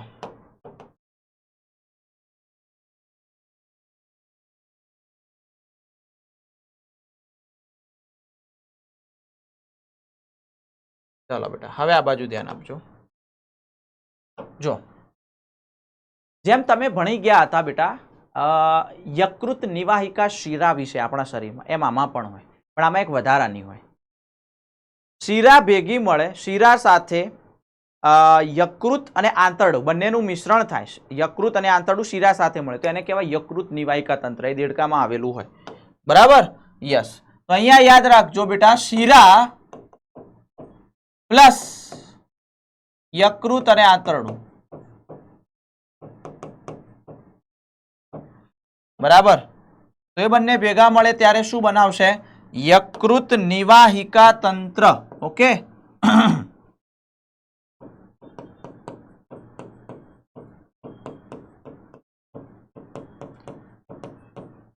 આ આપણામાં આવેલું હોય, પણ આપણામાં જે નથી આવેલું એ આમાં દેડકામાં બીજું આવેલું છે. શું? તો ધ્યાન આપજો, જે શિરા છે બેટા એ શિરા સાથે કોણ? મૂત્રપિંડ અને નીચેના ભાગો, એના શરીરના નીચેના ભાગો મૂત્રપિંડ સાથે આવી જાય ને બધા રહ્યા. મૂત્રપિંડ અને નીચેના ભાગો ભેગા મળે ત્યારે બનાવીને શું કહેવાય? મૂત્રપિંડ નિવાહિકા તંત્ર. ઓકે? યસ.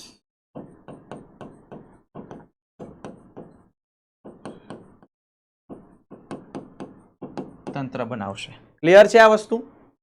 તો આ વસ્તુ પણ તમારે યાદ રાખવાની રહેશે અહીંયા. બરાબર છે? Yes sir.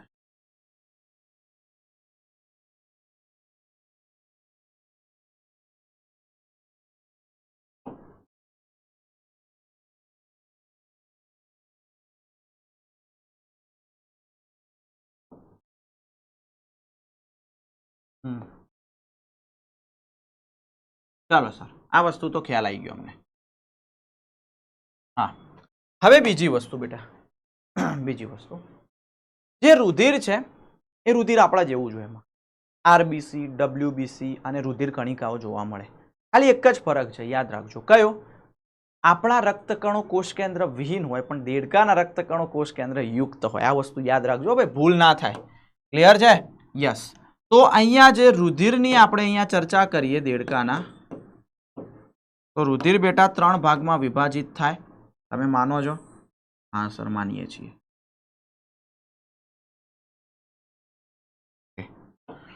3 ભાગ, 1 2 3. કયા બેટા 3 ભાગ? તો યાદ રાખજો, એક છે આરબીસી, ડબ્લ્યુબીસી અને રુધિર કણિકાઓ. એટલે 2 ભાગ હોય એમાં, મુખ્યત્વે રુધિર રસ અને રુધિર કોષો.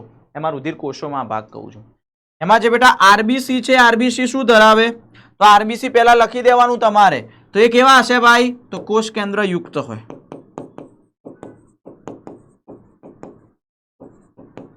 અને શ્વસન રંજક દ્રવ્ય હિમોગ્લોબિન ધરાવે. બરાબર? અને અહીંયા લખી શકીએ,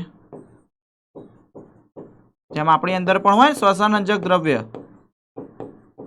HB ધરાવે. ક્લિયર છે? આ રુધિરનું કામ શું હોય બેટા? તો પોષક તત્વો અને વાયુઓનું વિનિમય કરવાનું કામ હોય, જેમ આપણી અંદર હોય છે એ જ રીતે. તો અહીંયા રુધિર કાર્ય શું કરશે ભાઈ?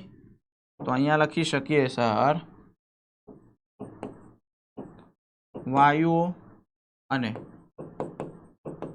પોષક તત્વોનું વહન કરે. ક્લિયર છે? યસ. અને જો તમે લસિકા વિશે વાત કરો બેટા, તો લસિકા વિશે તો તમને ખ્યાલ જ છે કે લસિકા કેવું છે? તો લસિકા બેટા રંગવિહીન છે, જેમાં આરબીસી આવેલા હોતા નથી, કેટલાક પ્રોટીનનો અભાવ હોય છે. બરાબર? તો અહીંયા લસિકા વિશે પણ હું તમને જો માહિતી લેવી જ હોય તો આપણે લખી દઈએ અહીંયા, હે ને? હા, તો નહીં તો લસિકા બુરા मान जाएगा સર. તો લસિકા જે છે એ કેવું હશે બેટા? રંગવિહીન હશે. કેમ? આરબીસી નો અભાવ હોય. આરબીસી અને કેટલાક પ્રોટીનનો અભાવ હોય.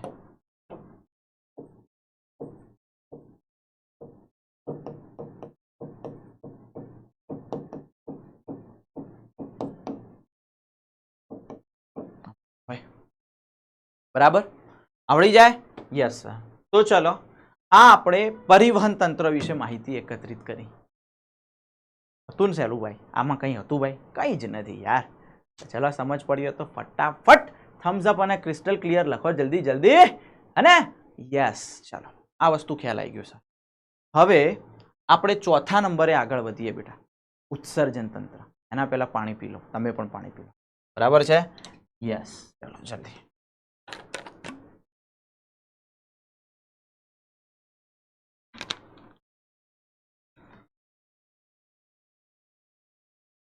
ચલો આ ત્રીજો નંબર પૂરો.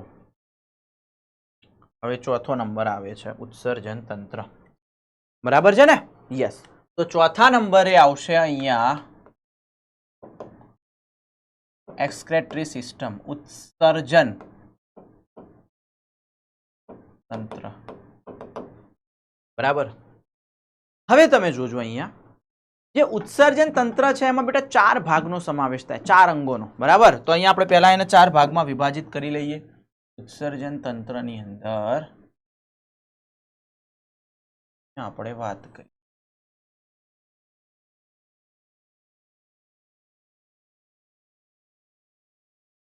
તો 4 ભાગનો સમાવેશ થાય.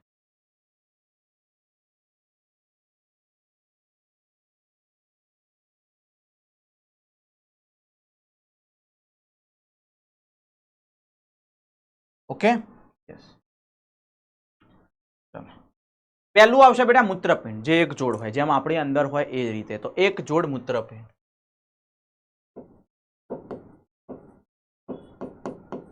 મૂત્રપિંડ હોય. બરાબર.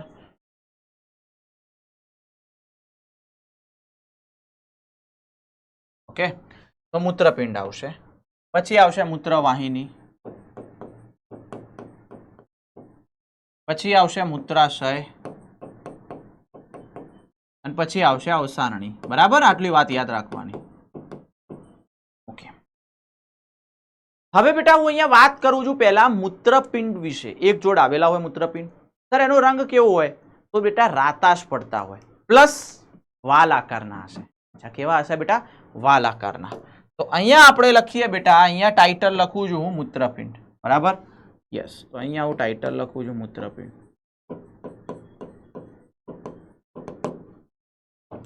તો મૂત્રપિંડ વિશે આપણે લખીએ બેટા, તો કેવા હશે એનો રંગ? તો લખી શકાય રાતાશ પડતા અને વાલ આકારના.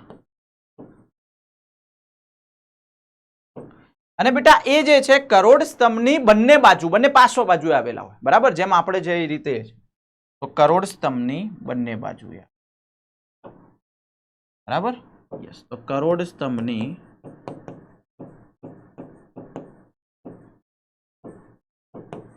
બંને બાજુ પર આવેલા હશે. કોણ? મૂત્રપિંડ. ક્લિયર છે આ વસ્તુ? ડન.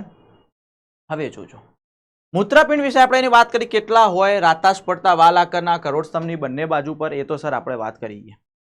હવે બેટા નર દેડકામાં અને માદા દેડકામાં થોડીક સરખામણી કરીએ આપણે. જોજો ખાસ અહીંયા. જો હું નર દેડકાની અંદર વાત કરું છું ખાસ, બરાબર,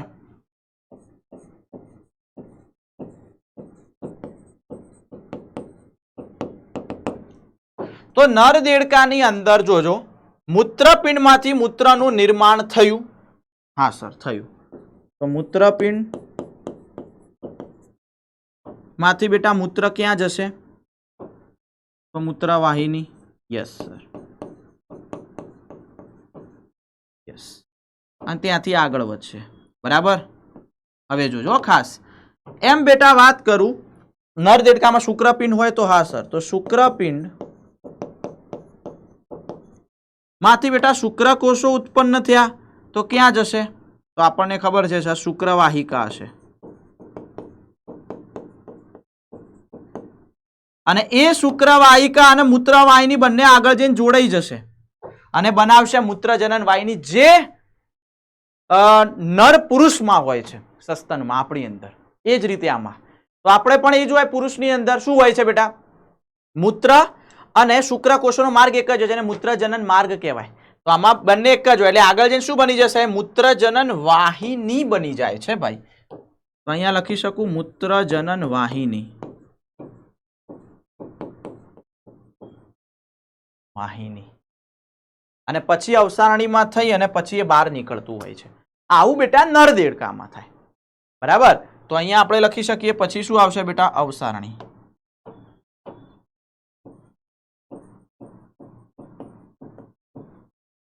જ્યારે હું વાત કરું અહીંયા માદા દેડકાની અંદર, બરાબર, માદા દેડકામાં તો બંને વસ્તુ અલગ હોય, જેમ સ્ત્રીઓમાં હોય છે એ રીતે. બરાબર. કઈ રીતે? તો તમે અહીંયા લખી શકો બેટા મૂત્રપિંડમાંથી જે મૂત્ર છે એ ક્યાં જશે? મૂત્રવાહિનીમાં.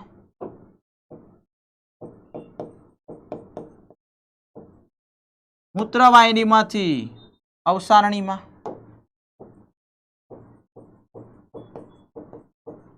શરીરની બહાર જતું રહેશે. એમાં વાત કરીએ અંડપિંડની, તો અંડપિંડમાંથી બેટા શું મુક્ત થયું? અંડકોષ. Yes sir. તો અંડકોષ અંડવાહિનીમાં જશે અને અંડવાહિનીમાંથી અવસારણીમાં થઈને બહાર. ક્યાંય બે જોઈન્ટ થઈ ભાઈ? મૂત્રવાહિની અંડવાહિની? ના, જોઈન્ટ નથી થઈ. માર્ગ આખો અલગ અલગ. આના જેમ જોઈન્ટ થઈને પછી એકમાં અંડકોષો મૂત્ર એવું નહીં થયું. જેમ આમાં શુક્રકોષ અને મૂત્રનું બંને એક સાથે થઈ શકે એવું આમાં ના હોય, અલગ અલગ. સમજ પડી ગઈ આ વસ્તુ? તો આટલો ફરક છે આમાં. બરાબર. બીજી વસ્તુ બેટા, તમે આગળ ભણી ગયા છો ઉત્સર્ગ પેદાશો તેનો નિકાલની અંદર કે જે દેડકો છે ઉભયજીવી છે એમાં યુરિયાનું ઉત્સર્જન કરે એટલે યુરિયા ત્યાગી, યુરિયોટેલિક કહેવાય એને. બરાબર. તો દેડકો કોનું બેટા ઉત્સર્જન કરે છે? અહીંયા આપણે લખી શકીએ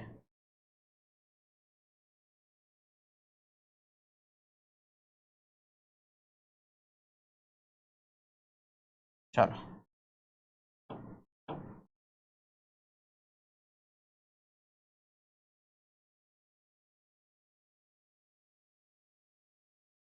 તો અહીંયા યાદ રાખજો બેટા, નોંધ કરીને આપણે લખીએ તો દેડકો કોનું ઉત્સર્જન કરે બેટા? યુરિયાનું ઉત્સર્જન કરે.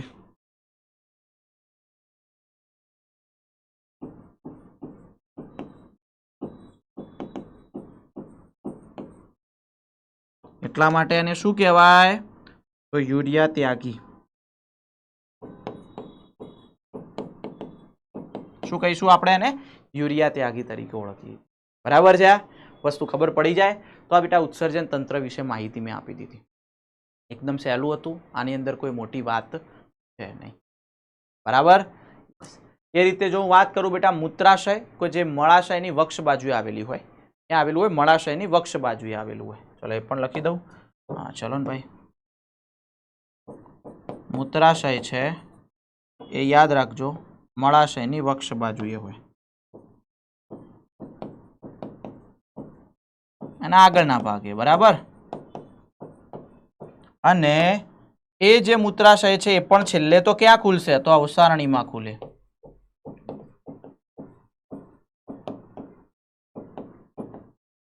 બરાબર. ક્લિયર?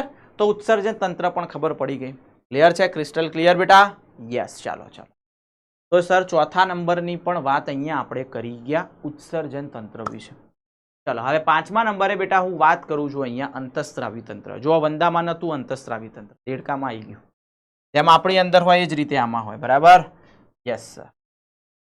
તો ફિફ્થ વન ઇઝ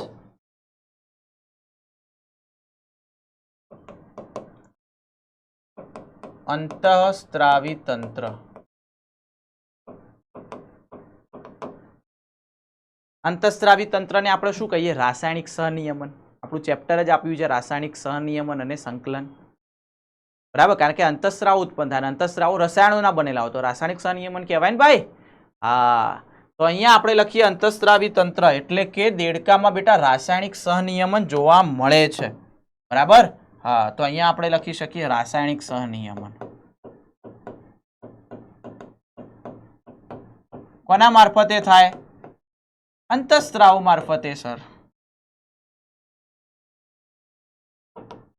તો અહીંયા આપણે લખી શકીએ અંતઃસ્ત્રાવો. ચલો તમે એ પણ જાણો છો અંતઃસ્ત્રાવો કોણ ઉત્પન્ન કરે?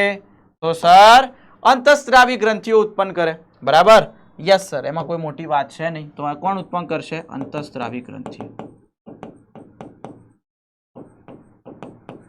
હવે દેડકામાં કઈ કઈ અંતઃસ્ત્રાવી ગ્રંથિઓ આવેલી હોય, જેમ આપણામાં હોય છે એ રીતે હોય છે એમાં. ચલો લખું છું, દેડકામાં કઈ આવેલી હોય ધ્યાન આપજો ખાસ. ઓકે, ચલો એક આવશે, આપણે લખીએ અહીંયા પિટ્યુટરી, બરાબર. પછી આવશે થાઇરોઇડ, પછી આવશે પેરાથાઇરોઇડ, પછી આવશે થાઇમસ, પછી આવે પિનિયલ, પછી સ્વાદુપિંડના કોષપુંજો,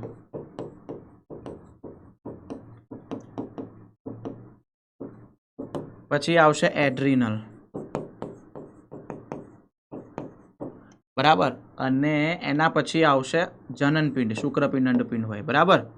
હા, તો આ બધી અંતઃસ્ત્રાવી ગ્રંથિઓ દેડકામાં આવેલી હોય જે અંતઃસ્ત્રાવો ઉત્પન્ન કરે છે. ક્લિયર છે આ વસ્તુ જે કહેવા માંગુ છું? બરાબર છે? યસ. ચલો સર, અંતઃસ્ત્રાવી તંત્ર પૂરું. હવે આપણે કોના વિશે? ચેતાતંત્ર, બરાબર. જેમાં મગજ ને બધું હોય, હે ને? હા, તો ચલો 6થા નંબરે આપણે વાત કરીએ બેટા ચેતાતંત્ર. 6th one is ચેતાતંત્ર. જોજો ભાઈ, છે ને ઈઝી, બધું લગભગ 90 થી 95% આપણને મળતું જ આવે છે, એટલે ખબર પડી જ જાય. જો ચેતાતંત્રમાં તમે જોજો બધું લગભગ મળતું આવે છે, બરાબર. તો અહીંયા આપણે 6થા નંબરે લખી શકીએ છીએ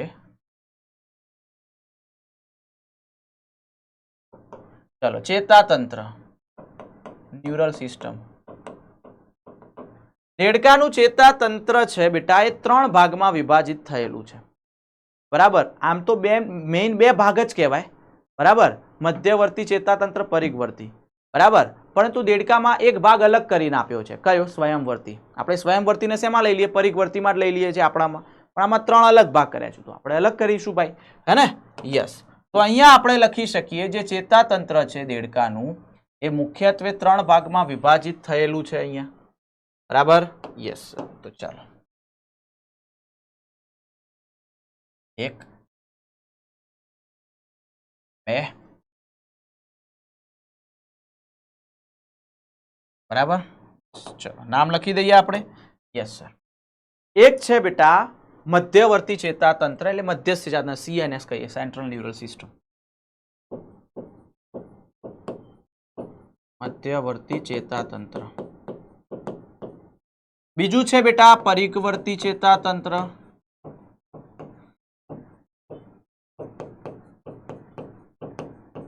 અને ત્રીજું આવશે સ્વયંવર્તી ચેતાતંત્ર.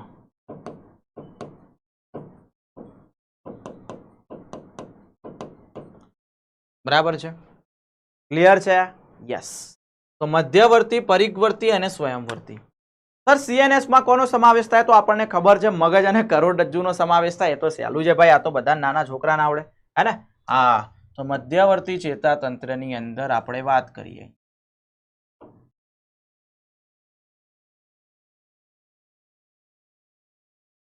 શું આવશે બેટા? એક આપણે અહીંયા લખી શકીએ છીએ મગજ અને બીજું કરોડરજ્જુ.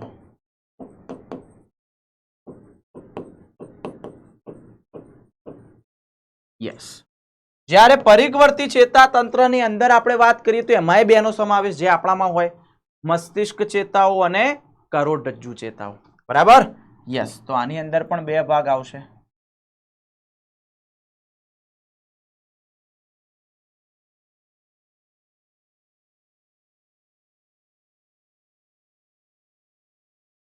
ઓકે, ધ્યાન આપજો બેટા.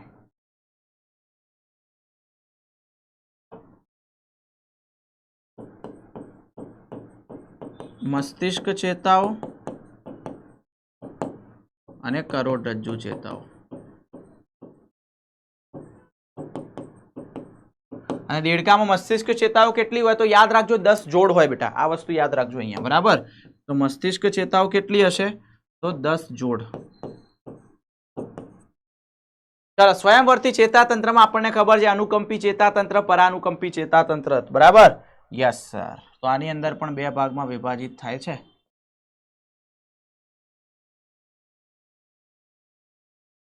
તો અહીંયા આપણે લખી શકીએ ભાઈ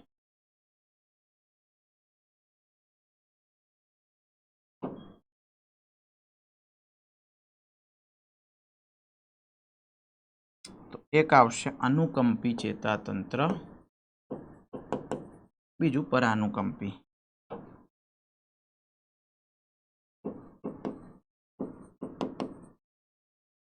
બરાબર, ક્લિયર છે આ? યસ. તો અનુકંપી અને પરાનુકંપી. હવે આપણે મેઇન અહીંયા વાત કરવાની છે મગજ વિશે સાહેબ. કોના વિશે વાત કરીશું? મગજ. બરાબર, તો ચલો મગજ વિશે આપણે માહિતી મેળવી લઈએ અહીંયા. ક્લિયર? તૈયાર છો? યસ. ચલો તો સર હવે ટાઇટલ લખીએ આપણે મગજ. બરાબર, યસ.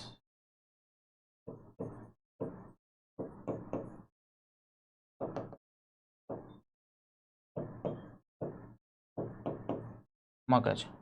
તો બેટા જે મગજ છે તે હાડકાની મસ્તક પેટીમાં એટલે ખોપરીમાં સંગ્રહાયેલું છે. તો આપણને ખબર છે આપણી અંદર પણ હોય. Yes sir. તો હાડકાની મસ્તક પેટીમાં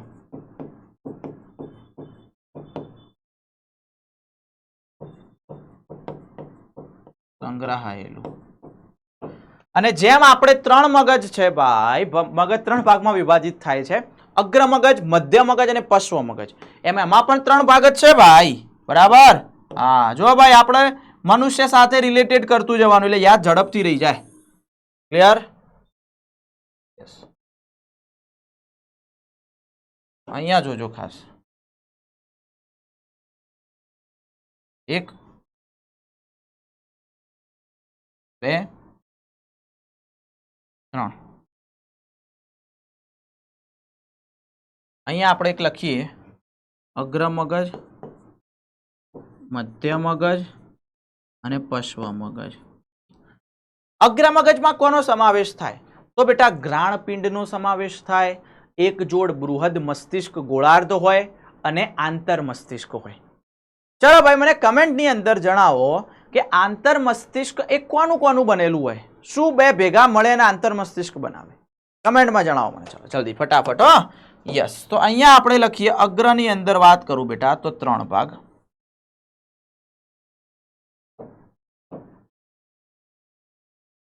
એક, બે. તો જોજો અહીંયા ખાસ વાત ધ્યાન આપજો બેટા. ચલો, એક આવશે ઘ્રાણપિંડો, પછી આવશે બેટા એક જોડ બૃહદ મસ્તિષ્ક ગોળાર્ધ,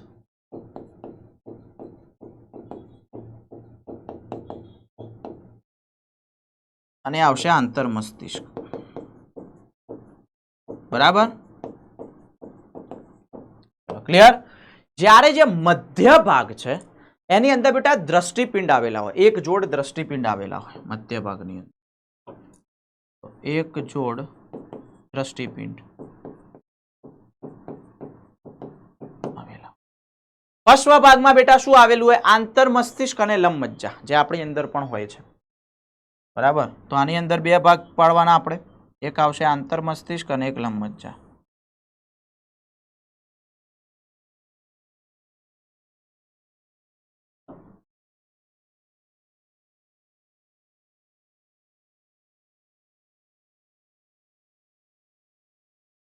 એક આવશે આંતર મસ્તિષ્ક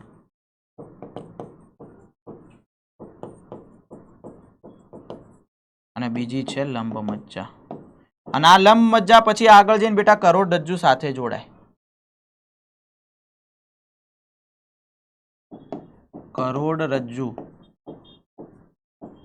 સાથે જોડાય આગળ વધી એટલે પાછળ આખું કરોડરજ્જુ આવી જાય. અહીંયા ભાગ પછી કરોડરજ્જુ. બરાબર છે? તો ભાઈ આ પણ આવડી જાય તમને. ચેતાતંત્ર પણ એકદમ ઈઝી હતું ભાઈ, એમાં કઈ મોટી વાત છે નહીં. તો ફટાફટ ભાઈ ક્રિસ્ટલ ક્લિયર લખી દો, ખબર પડી હોય તો. Yes, very good very good very good. સરસ સરસ સરસ. ચલો નોટ્સ બનાવો છો ને ભાઈ સાથે સાથે. ચલો ચેતાતંત્ર પૂરું થઈ ગયું. હવે આપણે 7મા નંબરે બેટા ભણીએ સંવેદાંગો વિશે. કોના વિશે? જેમ વંદામાં ભણી ગયા તમે સંવેદાંગો. બરાબર? એમાં પણ સંવેદી અંગો અથવા સંવેદાંગો વિશે ભણીએ. તો 7th ઇઝ સંવેદી અંગો. તો સંવેદી અંગો આવશે અહીંયા.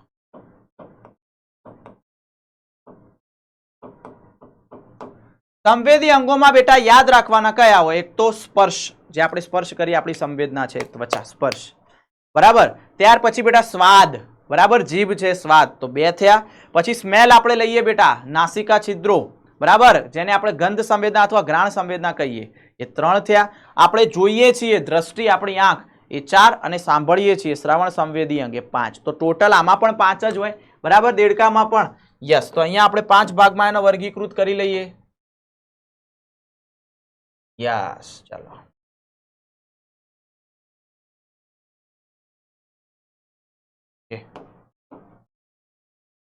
જોજો બેટા, અહીંયા 1, 2, 3, 4 અને 5, બરાબર. તો ટોટલ અહીંયા આપણે એને 5 ભાગમાં વિભાજિત કરીએ છીએ. ઓકે, યસ, ચલો. તો અહીંયા કયા કયા 5માં? તો પહેલું સ્પર્શ સંવેદી હોય,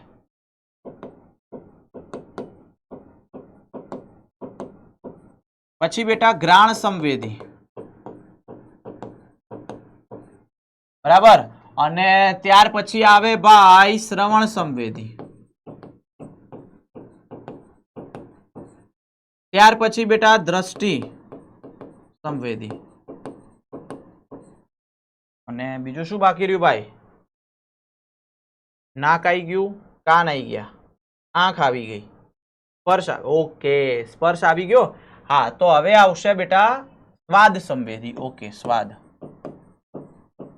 હા, સ્વાદ સંવેદી.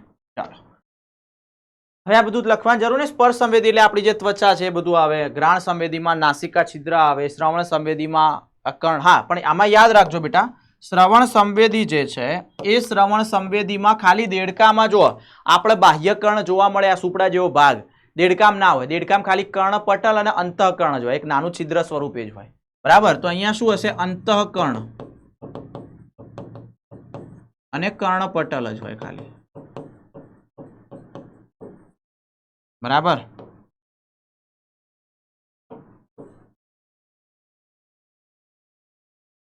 ક્લિયર છે?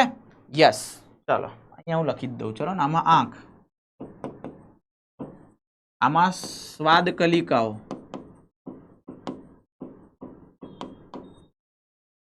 આમાં બેટા નાસિકા છિદ્ર. ઓકે,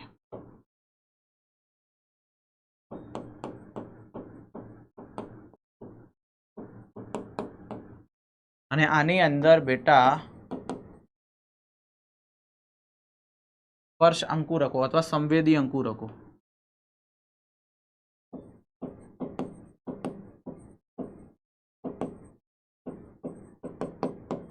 બરાબર. ક્લિયર છે આ રીતે? યસ. પણ આમાં એક બીજી ઇન્ટરેસ્ટિંગ વાત એ છે અહીંયા ભાઈ, કે આ બધા સંવેદી અંગોમાં ફક્ત અંતઃકર્ણ અને આંખ, આ 2 જ સુવિકસિત હોય. સૌથી વધુ વિકાસ આ 2નો જ થયો હોય. કોનો? અંતઃકર્ણ અને આંખ. તો સાહેબ બીજા બધા સંવેદી અંગો કઈ રીતે હશે? તો બેટા જે એ બધા સંવેદી અંગો ચેતાતંતુના છેડા પર એ ખાલી ગુચ્છાઓ મારફતે જોડાયેલા હશે. છેલ્લે ખાલી ગુચ્છું હોય ને, ગુચ્છું એટલે કે ગૂંચળા જેવા, એવા જ હોય. આપણા જેટલો વિકસિત ના હોય બધા, બરાબર, ખાલી 2 જ વિકસિત હોય. તો આની અંદર તમારે યાદ એ રાખવાનું છે કે બધા જ સંવેદી અંગોમાં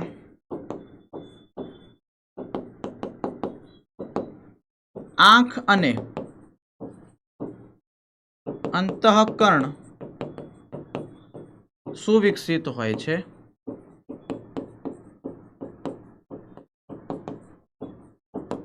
જ્યારે બાકીના સંવેદી અંગો એ ચેતાતંતુના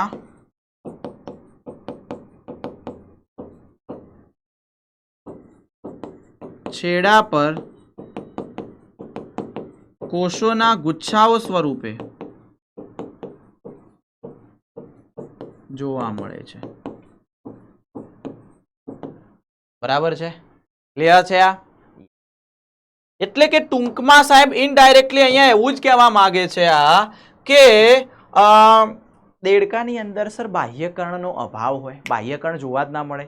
યસ ડેફિનેટલી યાર, બરાબર. તો અહીંયા લખી શકીએ બાહ્યકર્ણનો અભાવ,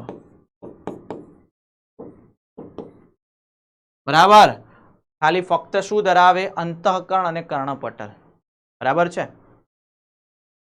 અને આ જે અંતઃકર્ણ છે બેટા, એક અંતઃકર્ણનું કામ બે હોય.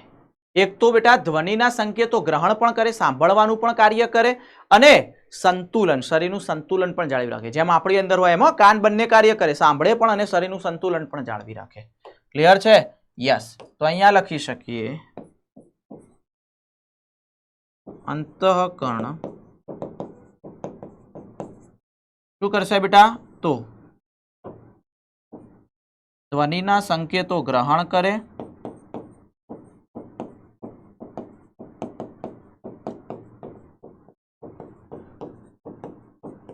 અને શરીરનું સંતુલન જાળવી રાખે. શું કરે બેટા? તો શરીરનું સંતુલન પણ જાળવી રાખે છે. બરાબર છે? ક્લિયર છે? ડન? Yes sir. ચલો સર, આ ડન થઈ ગયું, આપણને આવડી જાય, એમાં કઈ મોટી વાત છે. સંવેદી અંગો પણ અહીંયા પૂરા થયા છે. ક્લિયર? હવે બે તંત્ર બાકી રહે, એટલે કે એક જ બાકી રહ્યું, પ્રજનન તંત્ર, પણ એમાં બે, નર પ્રજનન તંત્ર, માદા પ્રજનન તંત્ર. ચલો એના વિશે વાત કરીએ. એના પહેલા પાણી પી લો, તમે પણ પાણી પી લો. અહીંયા સુધી ખબર પડી હોય તો બેટા ક્રિસ્ટલ ક્લિયર લખો અને થમ્સ અપ આપો ફટાફટ, જલ્દી.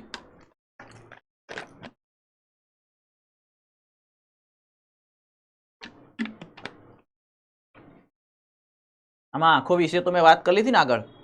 ગોળાકાર હોય, એક જોડ હોય, બાર ઉપસેલી હોય, પારદર્શક પટલથી આવરિત, પાણીમાં રક્ષણ, અને નેત્ર ગુહાના અંદર, બરાબર, જેમ આપણે અંદર આવેલી હોય ખાડામાં એ રીતે ગોઠવાયેલી હોય. બરાબર છે? ક્લિયર છે? ચલો, તો હવે બેટા આગળ આપણે વાત કરી લઈએ. અહીંયા જોજો, ચલો આ વસ્તુ અહીંયા પૂરી થઈ ગઈ. હવે આપણે નર પ્રજનન તંત્ર વિશે અહીંયા વાત કરવાની છે.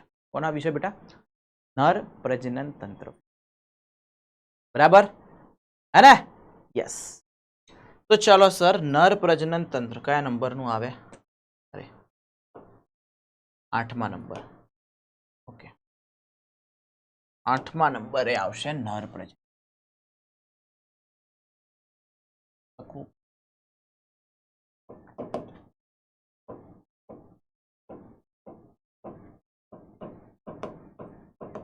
ચલો, નર પ્રજનન તંત્ર વિશે.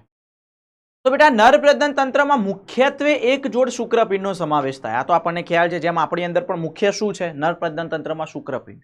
તો બેટા નર પ્રજનન તંત્રમાં યાદ રાખજો શું આવે? એક જોડ શુક્રપિંડ અહીંયા લખી દઈએ.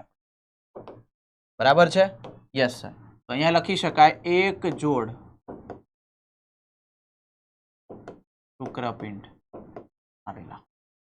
હવે શુક્રપિંડ કેવા રંગના હોય, કેવા આકારના હોય, એના વિશે બેટા અહીંયા આપણે વાત કરી લેવાની. બરાબર છે? તો શુક્રપિંડનો તમે રંગ જોશો બેટા તો આછા પીળાશ પડતો રંગ હોય અને અંડાકાર હોય. શુક્રપિંડ આછા પીળાશ પડતા રંગના અને અંડાકાર હશે. બરાબર? તો અહીંયા આપણે લખી શકીએ એ કેવા હશે? તો આછા પીળાશ પડતા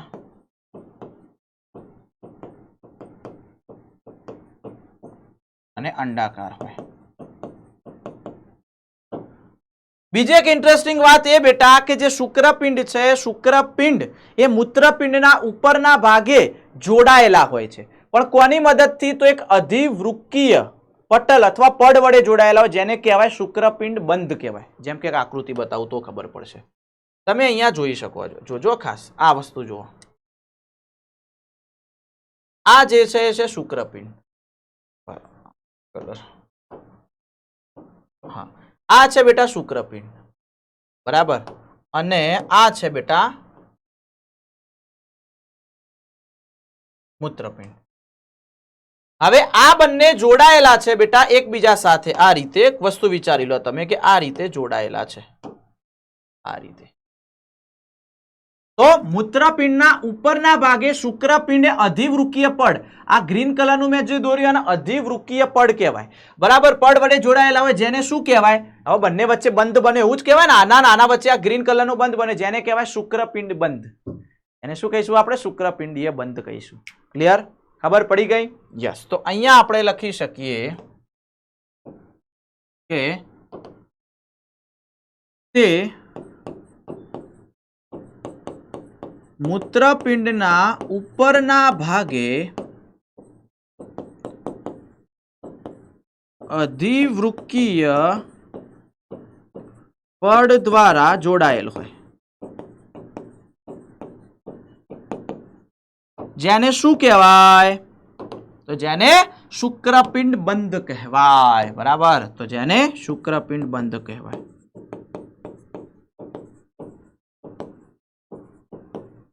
આ વસ્તુ ખાસ યાદ રાખજો. બરાબર છે? ક્લિયર છે? આવડે? આમાં કોઈ મોટી વાત હતી નહીં. તો બેટા એ આખી રચનાની મેં અહીંયા વાત કરી લીધી. હવે એક બીજી વસ્તુ, જેમ આપણે બેટા મનુષ્યની અંદર નરમાં શુક્રકોષોના વહનનો માર્ગ આપણે ખબર છે, દર્શાવીએ છીએ. શુક્રકોષના વહનનો માર્ગ આપણને ખબર છે ને, તમે ભણી ગયા છો માનવ પ્રજનનની અંદર. બરાબર? નીટમાં ઘણીવાર ક્વેશ્ચન પૂછાયેલો છે શુક્રપિંડના વહનનો માર્ગ. બરાબર છે? બરાબર? જો કોઈને કમેન્ટ કરવાની ઈચ્છા હોય શુક્રપિંડના વહનનો માર્ગ મનુષ્યમાં નરમાં કેવો હોય તો એ કમેન્ટ કરજો ભાઈ. ઘણાને એવું હોય કે સર આટલું મોટી કમેન્ટ ક્યાં કરીએ? કરો ભાઈ, હે યાદ રહી જશે. તો કમેન્ટ એ પણ કરજો. નરની અંદર પુરુષમાં શુક્રકોષોના વહનનો માર્ગ. બરાબર? હા. તો આમાં પણ શુક્રકોષોના વહનનો માર્ગ કેવો હોય છે એ સમજાવી દઉં, તો ધ્યાન આપજો બેટા. તો અહીંયા હું ટાઇટલ લખું છું, શુક્રકોષોના વહનનો માર્ગ.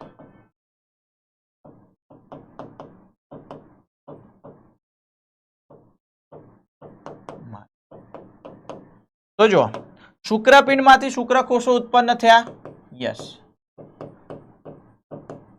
અહીંયા ધ્યાન આપજો ખાસ. શુક્રપિંડમાંથી બેટા શુક્રકોષો ઉત્પન્ન થયા. હા. ત્યાંથી પછી જશે ક્યાં? તો આ બધું શું છે? શુક્રવાહિકા. શુક્રવાહિકા પછી ડાયરેક્ટ કોની સાથે જોડાઈ જશે બેટા? આગળ જઈને બીડરની નલિકા આવે. બીડરની નલિકા પછી આવશે મૂત્રજનન વાહિની, જ્યાં બંને ભેગા થાય. મૂત્રજનન વાહિની પછી અવસાન. બરાબર? તો આ વસ્તુ યાદ રાખવાની. ક્લિયર? અહીંયા લખ્યું નથી બીડરની નલિકા એવું. બરાબર? તો શુક્રપિંડમાંથી આવશે શુક્રવાહિકા. સર આ શુક્રવાહિકાઓ કેટલી આવેલી હોય? તો બેટા યાદ રાખજો, આ 10 થી 12 જેટલી શુક્રવાહિકાઓ હોય. બરાબર? હા. કેટલી હશે? 10 થી 12 જેટલી શુક્રવાહિકાઓ હોય. તો અહીંયા આવશે શુક્રવાહિકા. કેટલી હોય? 10 થી 12. ચલો. ત્યાર પછી શું આવશે બેટા? બીડરની નલિકામાં આવશે. બરાબર? હા. તો અહીંયા લખીએ આપણે બીડરની નલિકા.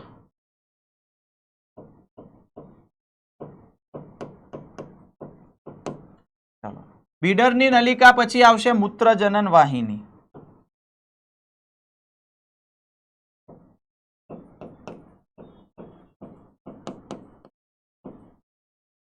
અને મૂત્રજનન વાહિની પછી આવશે અવસારણી મારફતે શરીરની બહાર. બરાબર? અવસારણી મારફતે શરીરની બહાર એનો નિકાલ થાય. એટલે જો અવસારણી મારફતે ઉત્સર્ગ પદાર્થોનો નિકાલ થાય અને શુક્રકોષોનો પણ નિકાલ થાય છે. ક્લિયર? તો આ બેટા નર પ્રજનન તંત્ર વિશે અહીંયા આપણે ભણી ગયા. હવે આપણે કોના વિશે વાત કરીએ સર? તો હવે બેટા અહીંયા વાત કરવાની છે માદા પ્રજનન તંત્ર. બરાબર? યસ. તો 9મા નંબરે આપણે અહીંયા વાત કરીએ છીએ. ચલો, આ નર પ્રજનન તંત્ર આખું જોઈ લીધું તમે. બરાબર? હા. આમાં કંઈ નથી. હવે આવશે બેટા માદા પ્રજનન તંત્ર. ચલો, અહીંયા કયો નંબર આવે ભાઈ? આપણે 9મો નંબર. ઓકે. હા. તો 9th one is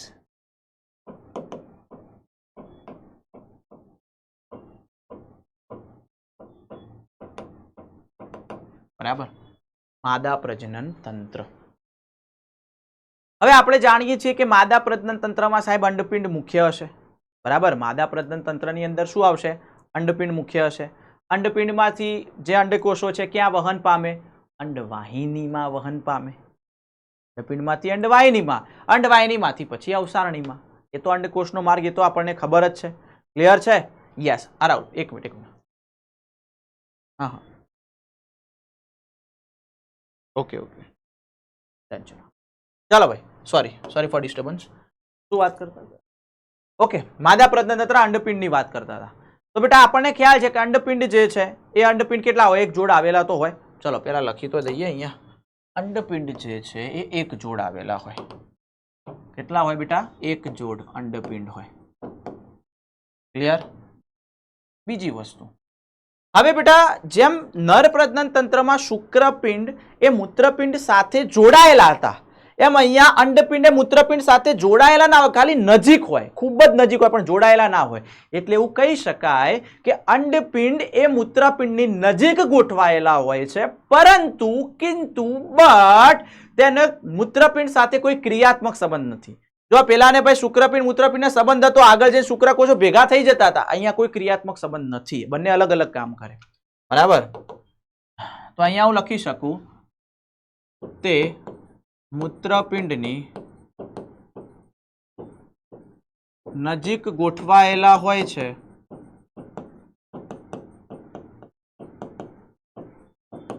પરંતુ મૂત્રપિંડ સાથે કોઈ ક્રિયાત્મક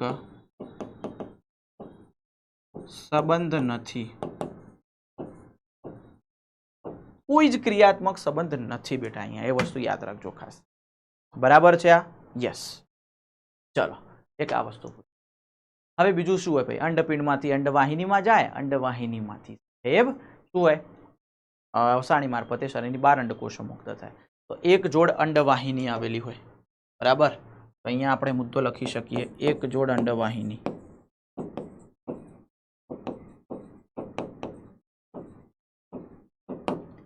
આવેલી હોય.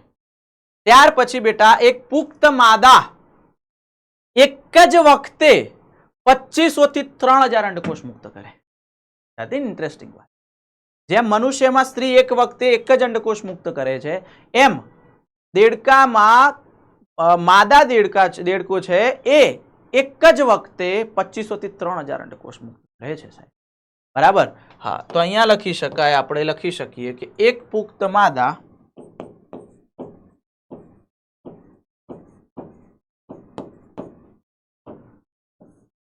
એક સમયે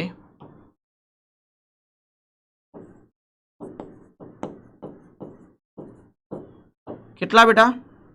2500 થી 3000. અરે વાહ.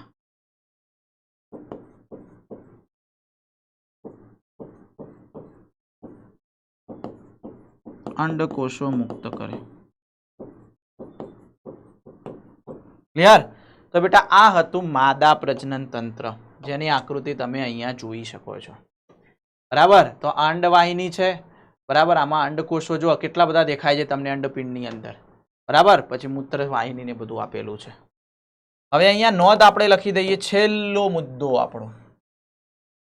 નોંધ સ્વરૂપે એને દર્શાવી દઈએ, હે ને? Yes sir. તો ચલો નોંધ સ્વરૂપે લખીએ, જે વિશે તમે ઓલરેડી લગભગ થોડું ઘણું જાણો છો.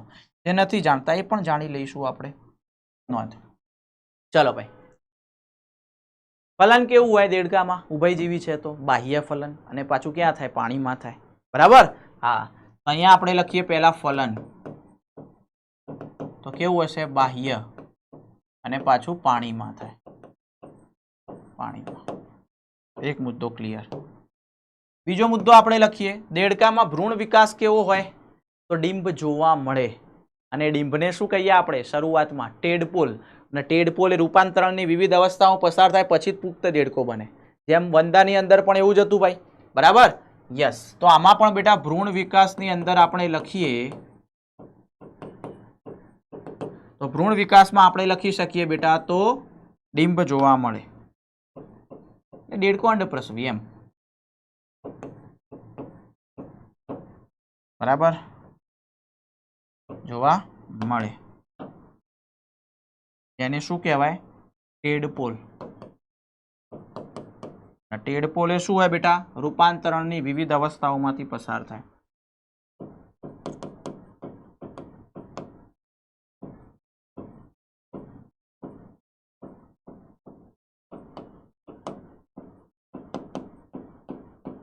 પસાર થઈ અને શું બને? પુખ્ત દેડકો બને.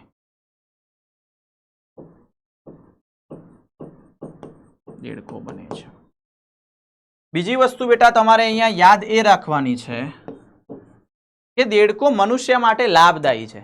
જેમ કે વંદો મનુષ્ય માટે લાભદાયી હતો જ નહીં, એ તો રોગ ફેલાવતો, પણ દેડકો મનુષ્ય માટે લાભદાયી. કઈ રીતે સાહેબ? તો દેડકો કીટકો ખાય, અને કીટકો શું ખાય બેટા? પાકને નુકસાન કરે, પાક ખાય. અને હા, તો ભાઈ દેડકો કીટક ના ખાઈ જશે તો પાકને નુકસાન ઓછું થશે, તો મનુષ્ય માટે તો લાભદાયી જ થયો ને. યસ, તો અહીંયા લખી શકીએ દેડકો મનુષ્ય માટે લાભદાયી. કેમ? કેમ બેટા? કારણ કે તે શું થાય? તો તે કીટકો ખાય અને આ રીતે પાકનું નુકસાન ઘટાડે. ક્લિયર છે? બીજી એક ઇન્ટરેસ્ટિંગ વાત, બીજી એક મહત્વની વાત એ છે કે દેડકો એ પર્યાવરણીય સમતુલા જાળવી રાખવામાં પણ મહત્વનો ભાગ ભજવે. કેમ? કારણ કે દેડકો એ આહાર કડી, આહાર જાળનું એક મહત્વપૂર્ણ અંગ કહી શકાય. યાદ કરો ભાઈ, સાપ દેડકાને ખાતો હતો, દેડકો કીટકને ખાતું હતું. આ રીતે આહાર કડી. હવે દેડકો ના હોય તો બંને બાજુ નુકસાન થાય. તો તમે ભણીને આવ્યા છો બરાબર, 9મા 10મા ની અંદર. Yes sir. તો અહીંયા આપણે લખી શકીએ દેડકો એ પર્યાવરણીય સંતુલન જાળવી રાખે. કેમ?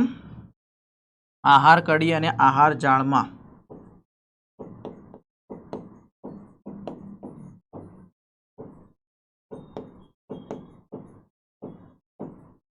મહત્વનું અંગ કહી શકાય, અંગ છે દેડકો. પણ બેટા એક અફસોસ સાથે કહેવું પડે છે કે ઘણા દેશોની અંદર દેડકાના માંસલ પગનો ઉપયોગ ખાવા માટે કરવામાં આવે છે, જેથી દેડકાઓને મારવામાં આવે છે. બરાબર, ઘણા દેશોની અંદર, ભારતમાં તો નથી, ઘણા દેશની અંદર દેડકાના જે પગ હોય માંસલ હોય છે. બરાબર, માંસલ હોય એટલા માટે એનો ખાવામાં ઉપયોગ કરતા હોય છે, માંસથી ભરેલા હોય છે એટલા માટે. તો અહીંયા લખી શકાય ઘણા દેશોમાં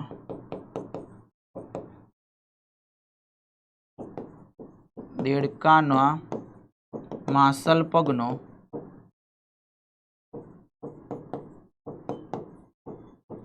ઉપયોગ